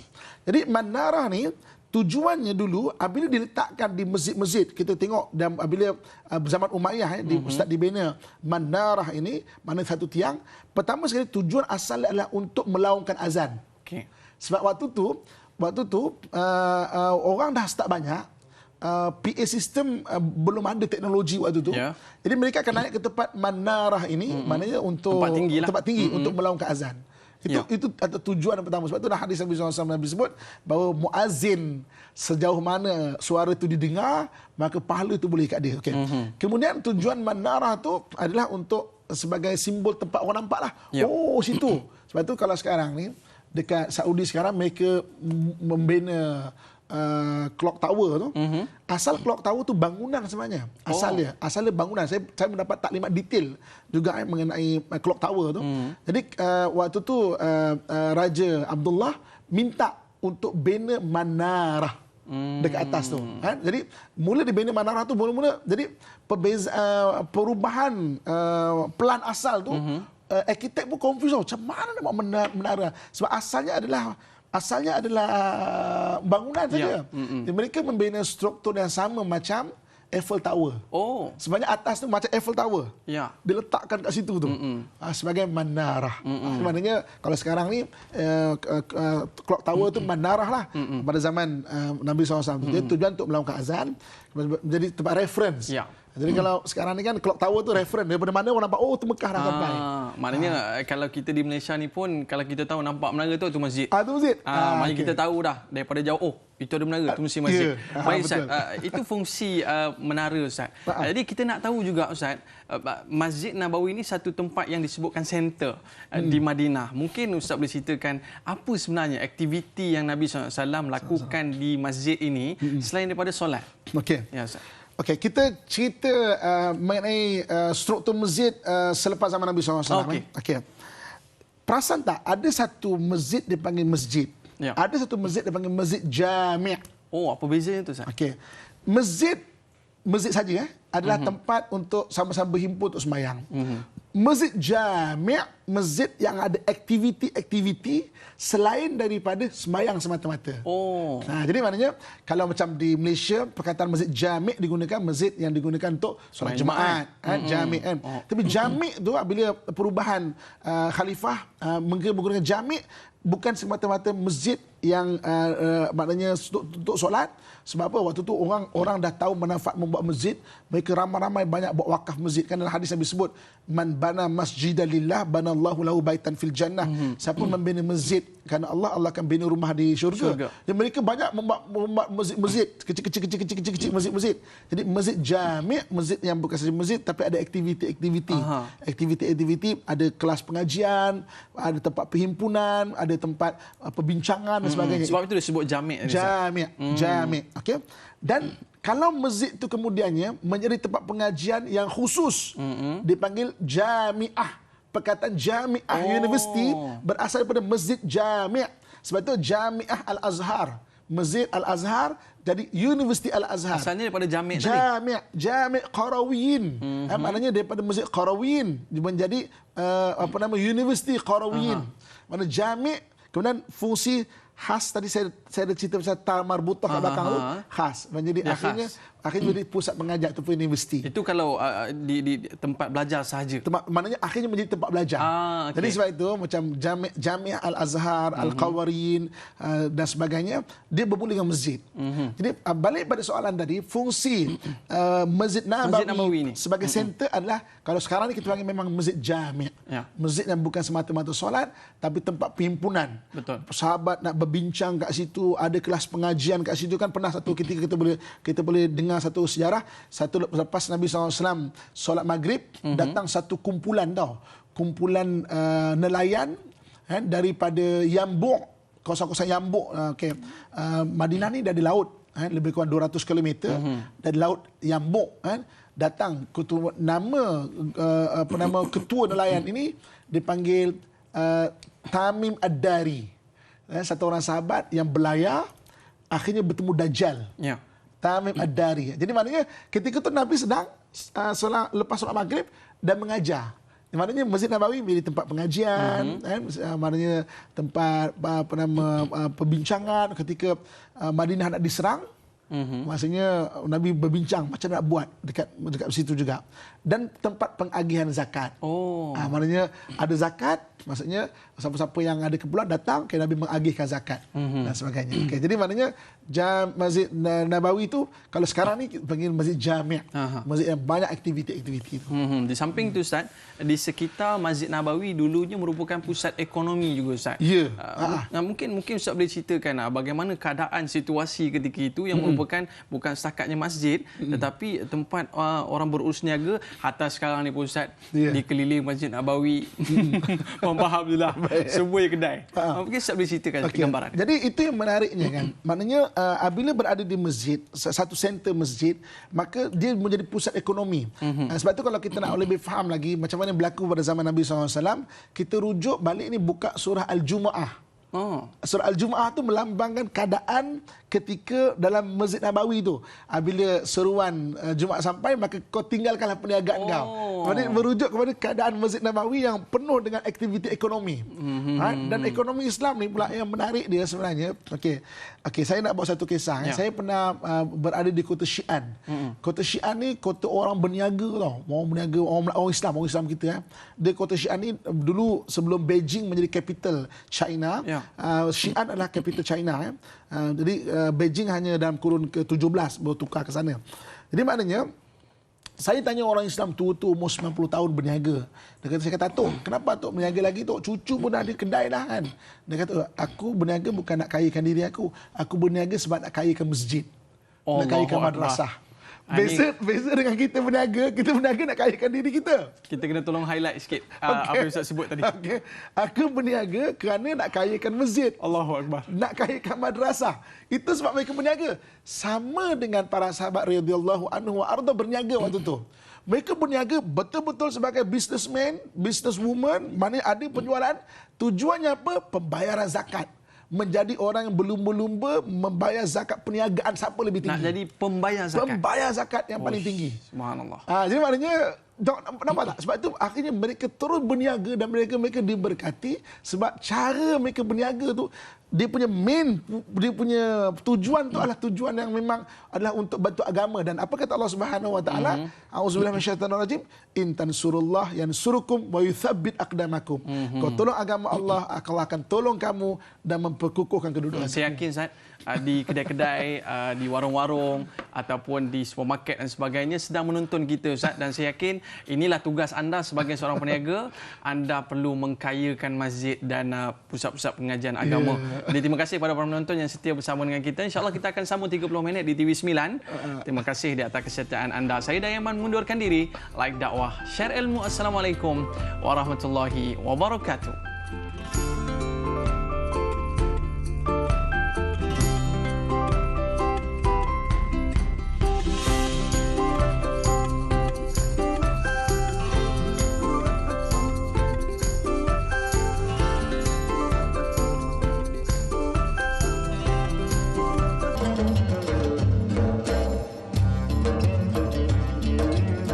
Rasulullah, dalam mengenangmu kami susuri lembaran sirahmu, pahit getir perjuanganmu membawa cahaya kebenaran.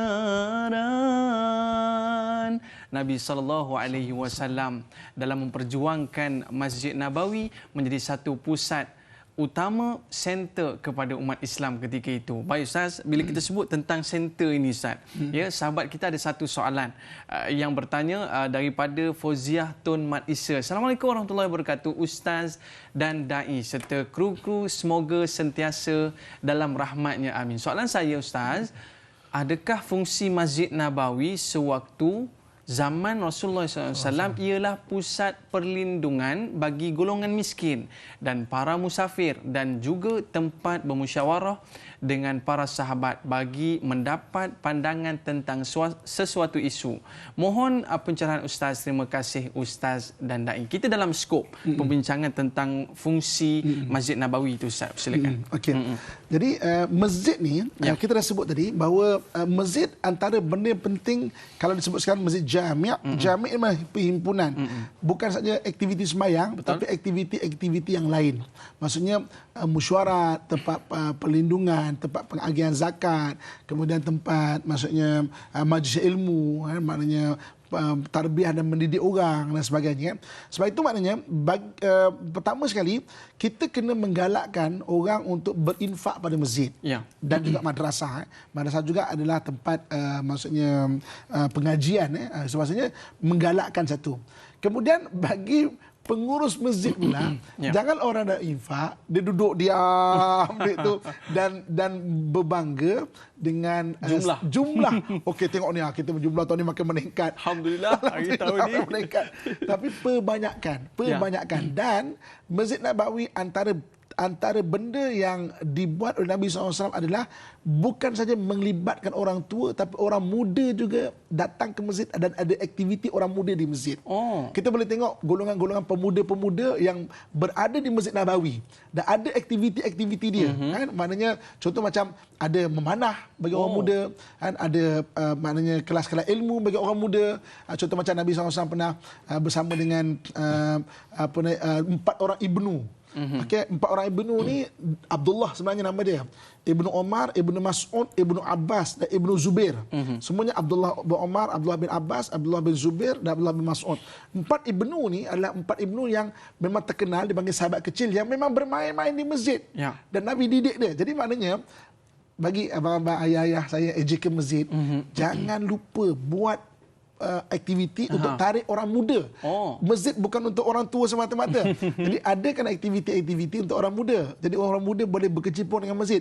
Wujudkan AJK yang mereka pimpin. Anak muda juga boleh bergelanggang di masjid. Betul. Maknanya katakanlah ketua bagi budak bawah anak muda yang umur 18 tahun atau umur 30 tahun dan mereka rancang program-program mereka. Kita bantu mereka daripada sudut apa keperluan yang untuk buat program anak-anak muda. Tapi kadang bising Ustaz. Kadang dia orang ni mekak je kat masjid. Apa kata Ustaz? Jadi anak-anak muda, kenapa dia bising? Kenapa dia mekak? Sebab apa? kita tegur dan marah dia ketika kejadian. Okey. Ketika bising budak ni, bising diam boleh tak? Kenapa tak tegur dan tarbiyah dia sebelum ada majlis tu? Kita wujudkan program-program anak muda kena ajak adab-adab mengenai masjid. Yang kelas tak sebutkan tadi Ya, lah. kita tak pernah ajar dia beradab dengan masjid. Kerana bila dia bising, bagi kita mengganggu, kita marah dia waktu itu. Ya, betul kita marah waktu itu. Tapi alangkah bagusnya kalau kita didik dan tarbiyah dia untuk mengajar adab-adab masjid yang sebelum itu lagi.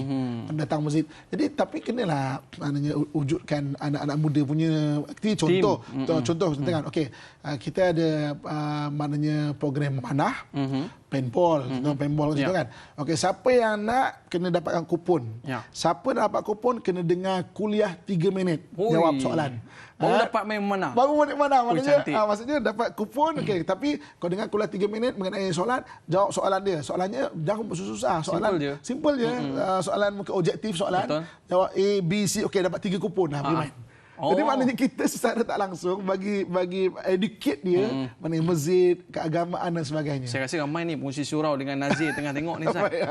Okay. Jadi Ustaz sebutkan tentang anak muda ni tadi Ustaz. Saya pernah dengar satu kata-kata bila mana tiada lagi suara anak muda di masjid.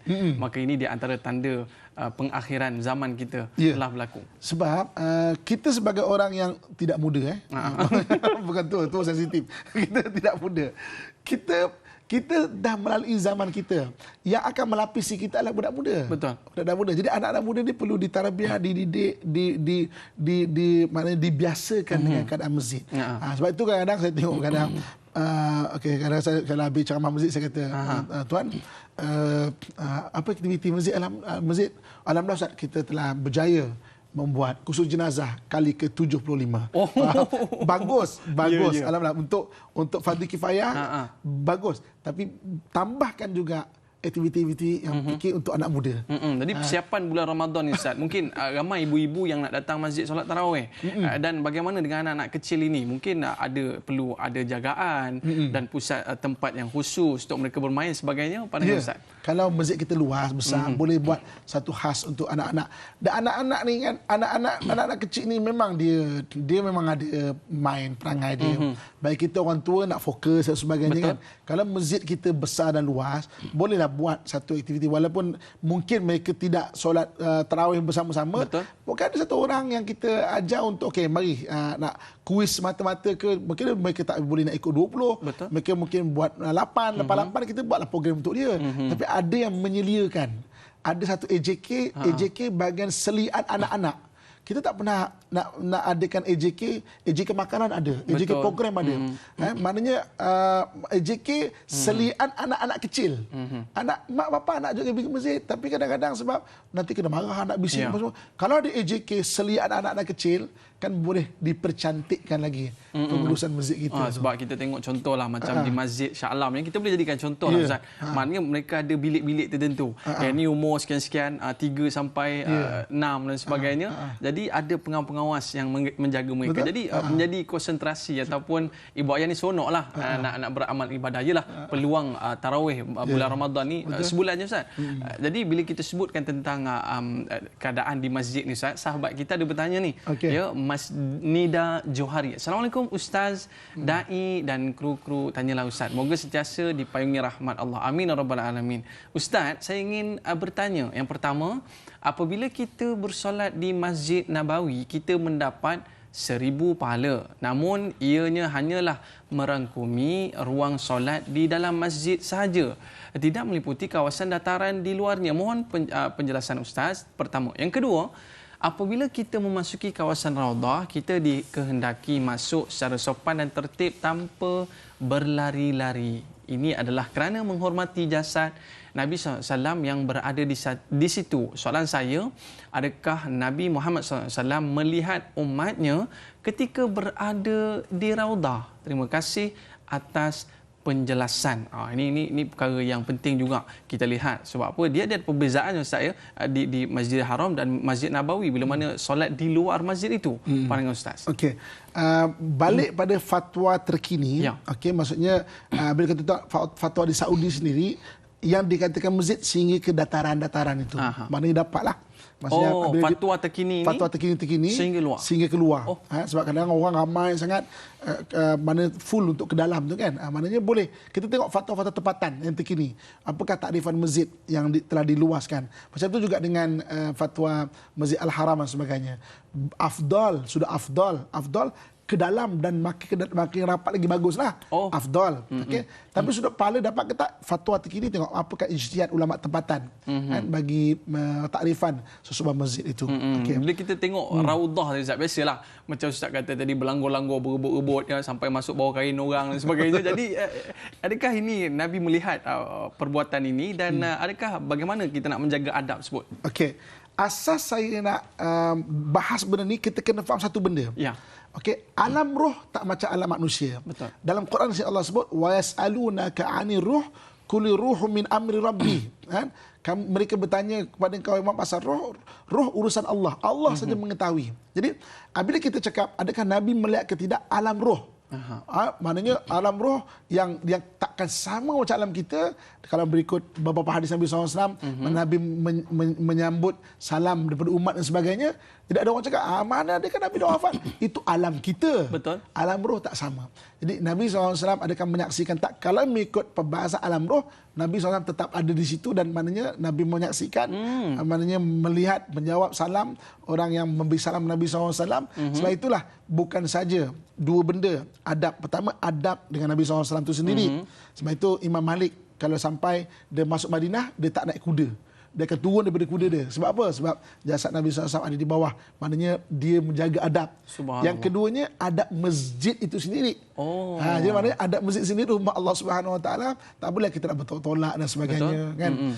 Jadi kalau keinginan untuk masuk raudah, semaksimal mungkin jagalah. Kan? Tapi sebagai manusia kadang terlepas juga. Orang senggol kita, kita pun tak tahu kita senggol balik. Orang langkah kita. Kemudian pada saya lah, beribadah lah. Kemudian perbuatan tu tetap minta ampun kepada Allah Subhanahu Wa Taala. Jangan kita mengiyakan. Arab tu melangkah, aku langkah juga. Dia langkah, itu hal dia. Aku langkah, kita tahu. Aku langkah orang potong tak kena ni. Potong queue tak kena ni. Maka beribadahlah, berdoalah, tapi tetap minta ampun Allah Subhanahu Wa Taala. Takut-takut kita niat nak baik beribadah, tapi mengganggu orang, melangkah orang, tolak orang dan sebagainya. Jadi kita derhaka dalam taat dia panggil. Kita derhaka dalam taat tapi sebenarnya buat benda yang derhaka kepada Allah Subhanahu Wa Taala. Baik Ustaz. Tadi kita ada menyentuh satu perkara tentang pokok tamar yang menangis Ustaz. Sahabat kita Noriko suka motor. Dia suka motor kan ya. Assalamualaikum Ustaz dan dai serta kru, tanyalah Ustaz, boleh Ustaz ceritakan sejarah tiang pohon kurma menangis yang terdapat dalam Masjid Nabawi? Terima kasih. Ada lagi ke pokok tu Ustaz? Tak ada dah. Tak ada dah. Maksudnya benda tu dah 1400 tahun dulu. Mimbar asal pun tak tahu kat mana. Tidak ada dekat maknanya Muzium Mekah Madinah, tak ada. Kalau mungkin ada, kan biasanya khalifah adalah orang yang akan memegang barang-barang Nabi SAW. Ya. Jadi khalifah terakhir adalah Khalifah Utsmaniyah. Kalau mungkin ada pun berada di Turki. Lepas tu barang-barang Nabi SAW banyak berada di Turki. Khalifah terakhir adalah Khalifah Utsmaniyah yang berakhir di Turki sana. Sebab tu silapnya di Topkapi. Di Topkapi banyak barang Nabi SAW, ada janggut Nabi SAW, pedang Nabi SAW, baju besi Nabi SAW, bekas minum Nabi, macam sebab berbagai-bagai lagi lah barang kepunyaan Nabi SAW. Sebab biasanya khalifah yang akan pegang benda tu. Dan khalifah habis pada 1924, sekarang ni banyak di muzium. Di Muzium Topkapi di dekat Turki. Baik Ustaz, kita melihatkan Masjid Nabawi ini masjid satu besar yang cukup besar dan sistemnya cukup canggih. Dan mungkin Ustaz boleh ceritakan sedikit Ustaz, bagaimanakah struktur pengurusan Masjid Nabawi itu sendiri sehingga kita boleh melihatkan masjid ini tersusun dan pengurusannya cukup cantik. Dan mungkin kita boleh relatekan sebagai satu intipati yang boleh kita bawa ke Malaysia dalam menguruskan sesebuah organisasi masjid itu Ustaz. Okay. Zaman sekarang ini untuk membuat satu bangunan masjid dan tempat-tempat dewan yang pengguna orang ramai, 3 benda penting. Okey. Pertama, lighting, lampu penting. Lighting Ustaz. Lighting penting. Bukan setakat kita bersiaran di saja. Bukan. Kalau lighting dia terlalu agak pudar, orang akan mengantuk. Terang sangat, orang sakit mata. Kalau kita pergi Masjid Nabawi, memang just nice. Mata kita tak sakit dan kita tak mengantuk. Sedang elok. Sedang elok. lighting. Yang kedua, PA system dia. PA system tak terlalu berdengung, tak dengar, just nice. Kan? Yang ketiga adalah sistem pengudaraan. 3 benda ni. So dulu sebelum ada aircon ke, ada purification udara sebagainya, maknanya ada kaedah-kaedah dia. Contohnya macam sebab itu bumbu-bumbu ada bumbu-bumbu yang lepas ke langit dan sebagainya, dan tiang-tiang dia agak tinggi. Ada lubang di atas ada lubang sebagainya. atas sebagainya, dan memang maknanya penuhan tiang-tiang angin boleh masuk macam itu. Betul. Jadi maknanya itu cara dulu. Sekarang macam tu juga. Dah ada aircon lah. Ya, sekarang ada aircon. Jadi pada saya, kalau kita nak buat masjid yang bagus, contoh 3 benda ni sangat bagus. 3 benda ni kalau nak buat perlukan modal. Betul. Jadi masjid perlu ada keuangan yang kukuh. Betul. Anjurkan wakaf untuk 3 benda ni. Bagaimana tu, Ustaz? Anjurkan wakaf. Contoh macam kita sekarang ada masjid, ada FB dan sebagainya. Kita nak ganti PA system kita. Betul. Jadi siapa nak buat wakaf PA system? Kadang-kadang Khusus lah. Maknanya khusus. PA system, lighting, itu benda yang sangat penting. Dan juga pengudaraan. Untuk orang rasa suka untuk ke masjid.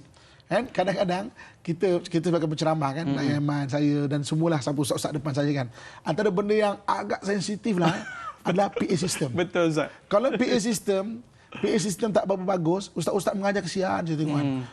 Tupas terpekik-pekik kan. Orang belakang cakap, tak dengar kan. Sudah. Dah tertinggi-tinggi suara. Mana tak sebahagian ustaznya buasir. Buasir. Kita tekan suara. Betul. Sebab apa? Wakaf PA system tu tak nampak sebagai wakaf yang penting. Kalau PA systemnya sedap, Ustaz? Ya, PA sedap, orang tak sedap suara pun jadi sedap. Terlagi-lagi lagu ni, Ustaz. Kemudian kena lampu. Pencahayaan sangat penting. Pun perlukan modal. Benda sebab itulah masjid, dia perlu adakan aktiviti. Dan bila masjid tu bagus, orang pun suka nak infak pun. Betul. Dan JK masjid tu terutama, jangan rasa rungsing, duit habis ke apa. Ada duit orang nak tengok benda tu digunakan untuk masjid balik. Bukan kita bangga, kutipan kita makin banyak dan sebagainya. Banyak lagi kita keluar, lagi kita dapat.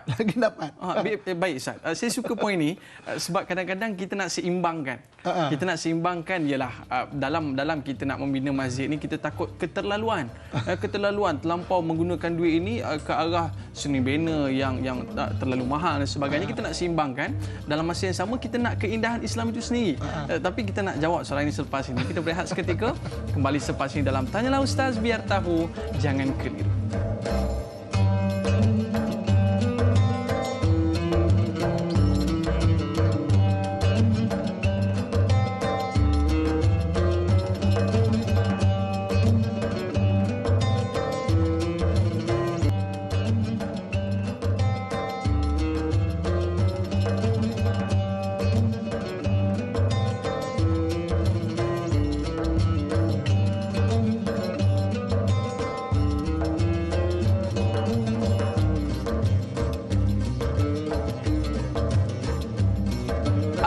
Kembali dalam Tanyalah Ustaz, biar tahu, jangan keliru. Momen-momen yang tidak dapat dilupakan saat kita berada di makam baginda sallallahu alaihi wasallam. Tangisan demi tangisan yang kita alirkan kerana kita merasakan takut untuk kita tidak dapat peluang kedua untuk bertemu dengan baginda sallallahu alaihi wasallam. Jadi inilah dia satu tempat yang penuh keberkatan, Ustaz ya. Ustaz sebutkan tentang lampu tadi, Ustaz sebutkan tentang pengudaraan, tentang mikrofon tadi, Ustaz. Ini satu perkara yang mungkin kita tak nampak sebenarnya. Itu sebenarnya menjadi punca utama ramainya jemaah. Kalau mikrofonnya sedap, Ustaz, suara tak sedap pun jadi sedap juga. Ini kadang-kadang azan hilang separuh. Hayya 'alas solat hilang. Nanti bum bum bum. Allahu akbar, Allahu akbar, la ilaha illallah. Tak apa, test. Sudah. Azan hilang separuh. Baik, Ustaz. Bila dalam hal ini kadang-kadang sebagai nazir lah kan. Pening kepala juga, Ustaz. Alamak, kan aku keluar pakai PA system mahal-mahal kan, habis pula duit masjid. Tapi saya suka bila Ustaz sebutkan satu perkara tadi, bila mana lagi banyak kita keluar dan lagi banyak kita akan dapat. Dan ini merupakan satu konsep di dalam Islam yang mana kita jangan takut untuk mengeluarkan sesuatu. Baik, bagaimanakah Ustaz nak menenangkan hati AJK masjid ni supaya jangan takut untuk keluarkan bajet ni, Ustaz? Pandangan Ustaz. Okey, sebenarnya semakin kita banyak buat program, semakin ramai orang datang. Bila masjid makmur, orang datang, kemudian galakkan untuk berinfak. Dengan sendirinya orang akan berinfak tu masjid dan orang nampak. Okey, bila kita infak, maka wujudnya maksudnya aktiviti-aktiviti. Okey. Saya nak bagi contoh, Masjid Al-Azhar, Jami' Al-Azhar, sampai akhirnya menjadi Jami'ah Al-Azhar, University Al-Azhar. Okey. University Al-Azhar punyai wakaf yang dah lebih 1000 tahun. Dia memang umur dah lebih 1000 tahun. Maknanya 1000 tahun punya wakaf. Jadi orang buat wakaf untuk masjid itu, dan wakaf Al-Azhar lebih kaya daripada Republik Mesir sendiri. Sebab tu Republik Mesir cuba nak masukkan Azhar bawah Republik Mesir. Sebab apa? Nak ambil harta-harta daripada Azhar, wakaf-wakaf daripada Al-Azhar ni. Maksudnya mana kayanya masjid itu. Jadi sama juga, apabila kita mengaktifkan masjid, dengan sendirinya apabila ramai orang datang, orang tengok, dan kita galakkan mereka untuk berinfak, dengan sendirinya mereka berinfak sebab mereka nampak apa yang akan maknanya dibuat dengan apa kita infak tu. Lagilah sekarang ni macam-macam cara untuk kita boleh galakkan. Contoh untuk zaman sekarang ni, pada saya, biarlah masjid ada grup WhatsApp, biar ada grup ada FB, biar ada maknanya media-media sosial yang nak reach anak-anak muda ni. Kadang ada anak-anak muda yang memang bisnes online, dia tak ke masjid, tapi ada wakaf, kadang-kadang mereka agak banyak juga menginfak. Aktifkan juga selaras dengan peredaran zaman sekarang ni. Jadi ada penwawaran daripada sudut berbagai-bagai lah. Jadi jangan rusing, selain daripada usaha kita tu dan perancangan kita tu, apa yang maknanya tak cukup, Masya Allah, Allah SWT akan cukup. Itu bukan milik kita, itu rumah Allah, Allah yang jaga. Kita rancang semaksimal mungkin, baki Allah SWT, kita serah pada Allah, untuk Allah yang mencukupkan. Maknanya itu tanggungjawab kita untuk memakmurkan masjid, bukan tanggungjawab kita nak tengok siapa lagi banyak kumpul. Tengok pemerintahan aku banyak terkumpul ya. Baik Ustaz, kita nak melihat satu soalan sahabat kita lah tentang Masjid Nabawi daripada Melo Ismail.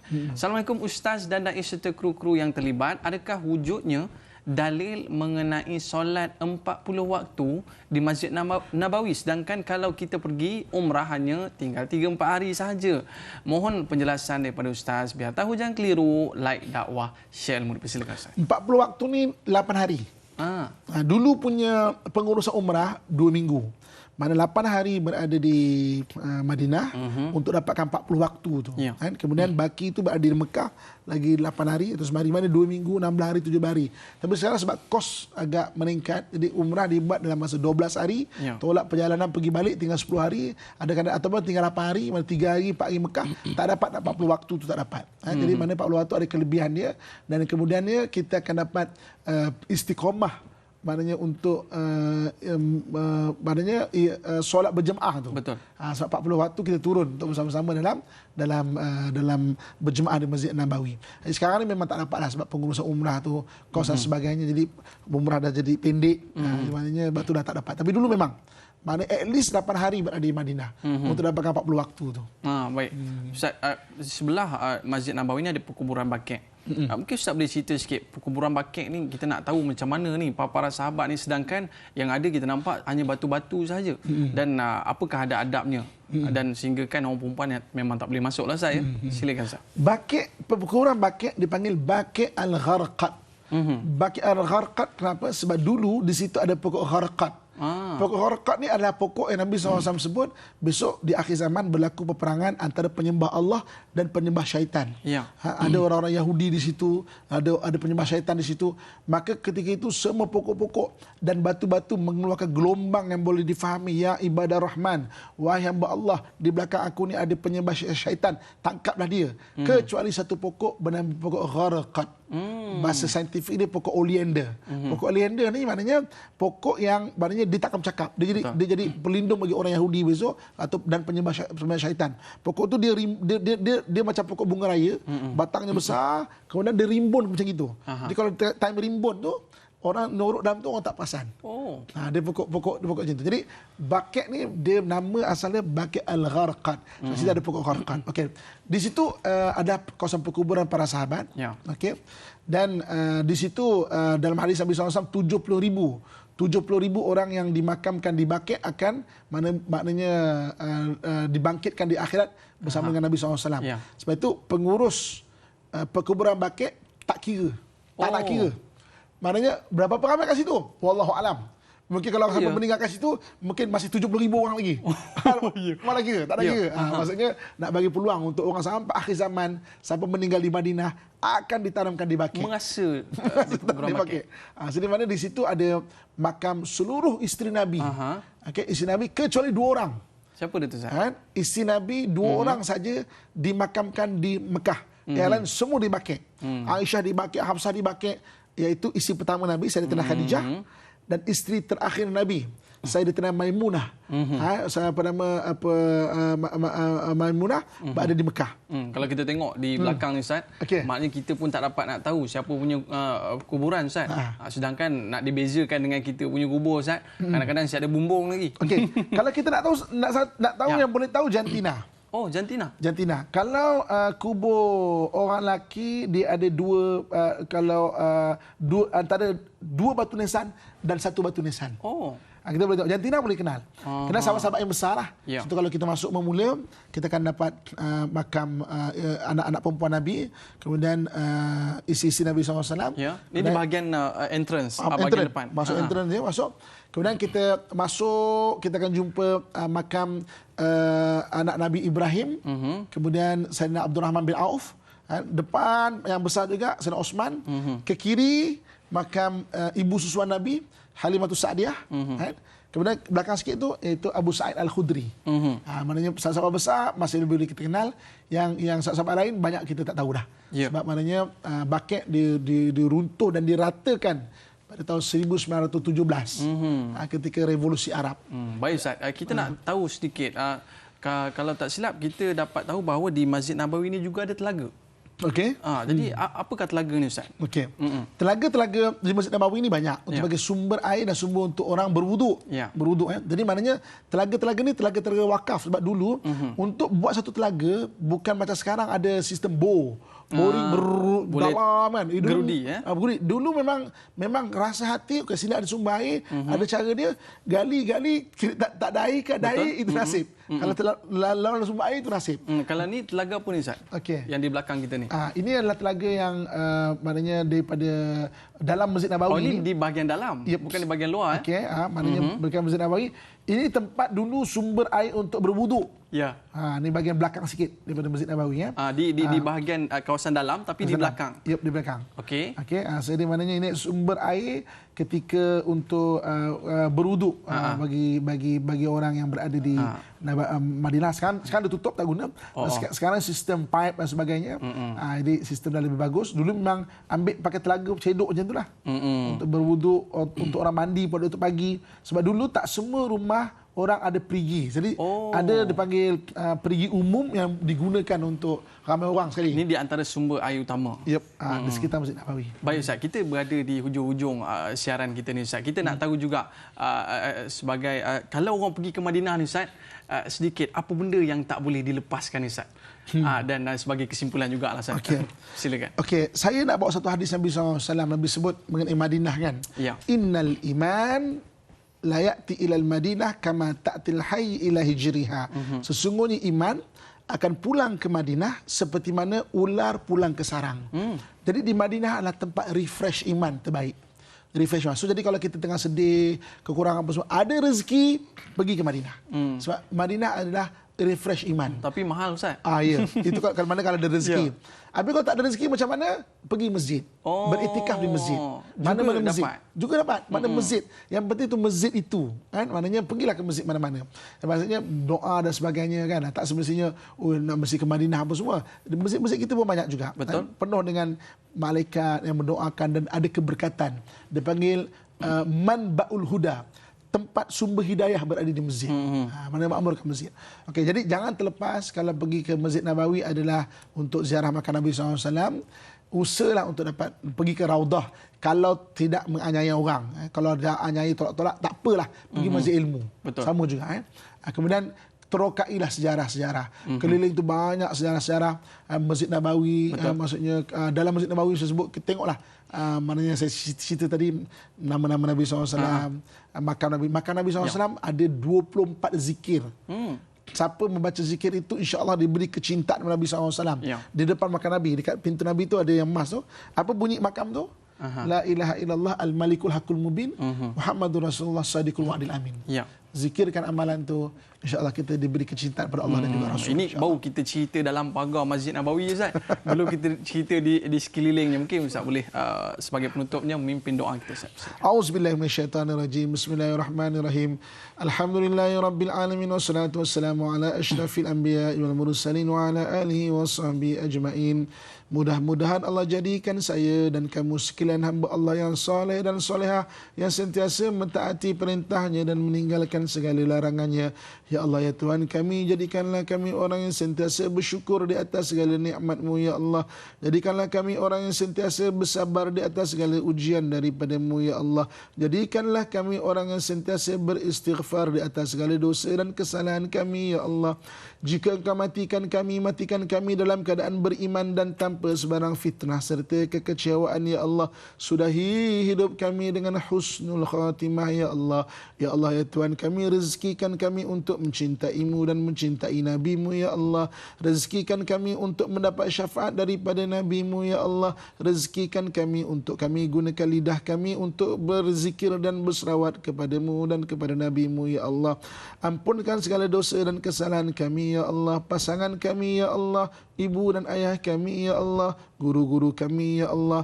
Dan kepada sekalian muslimin dan muslimat, terutamanya sesiapa saja yang menjayakan majlis pada pagi ini, ya Allah. Allahumma rabbana atina fid dunya hasanatan wa fil akhirati hasanatan wa qina adzabannar wa adkhilnal jannata ma'al abrar ya azizu ya ghaffar ya rabbal alamin. Wa sallallahu ala sayyidina wa maulana Muhammad wa ala alihi wa sahbihi ajma'in. Subhana rabbika rabbil izzati amma yasifun. Wassalamun alal mursalin. Walhamdulillahi rabbil alamin. Taqabbalallahu minkum. Minna minkum taqabbal ya karim. Di antara orang yang mendapat perlindungan di hari akhirat nanti adalah orang yang hatinya terpaut kepada masjid. Jadi yang pertama, mudah-mudahan pertemuan kita pada hari ini menambah kecintaan kepada baginda SAW dan menjadikan kita sebagai seorang yang berkhidmat untuk rumah Allah Subhanahu Wa Taala. Terima kasih kepada Ustaz, terima kasih kepada para penonton, terima kasih kepada kru tanah Ustaz. Saya Daya Iman, mohon maaf di atas lanjur kata, tersalah bicara, like dakwah, share ilmu. Assalamualaikum warahmatullahi wabarakatuh. Wallahu a'lam.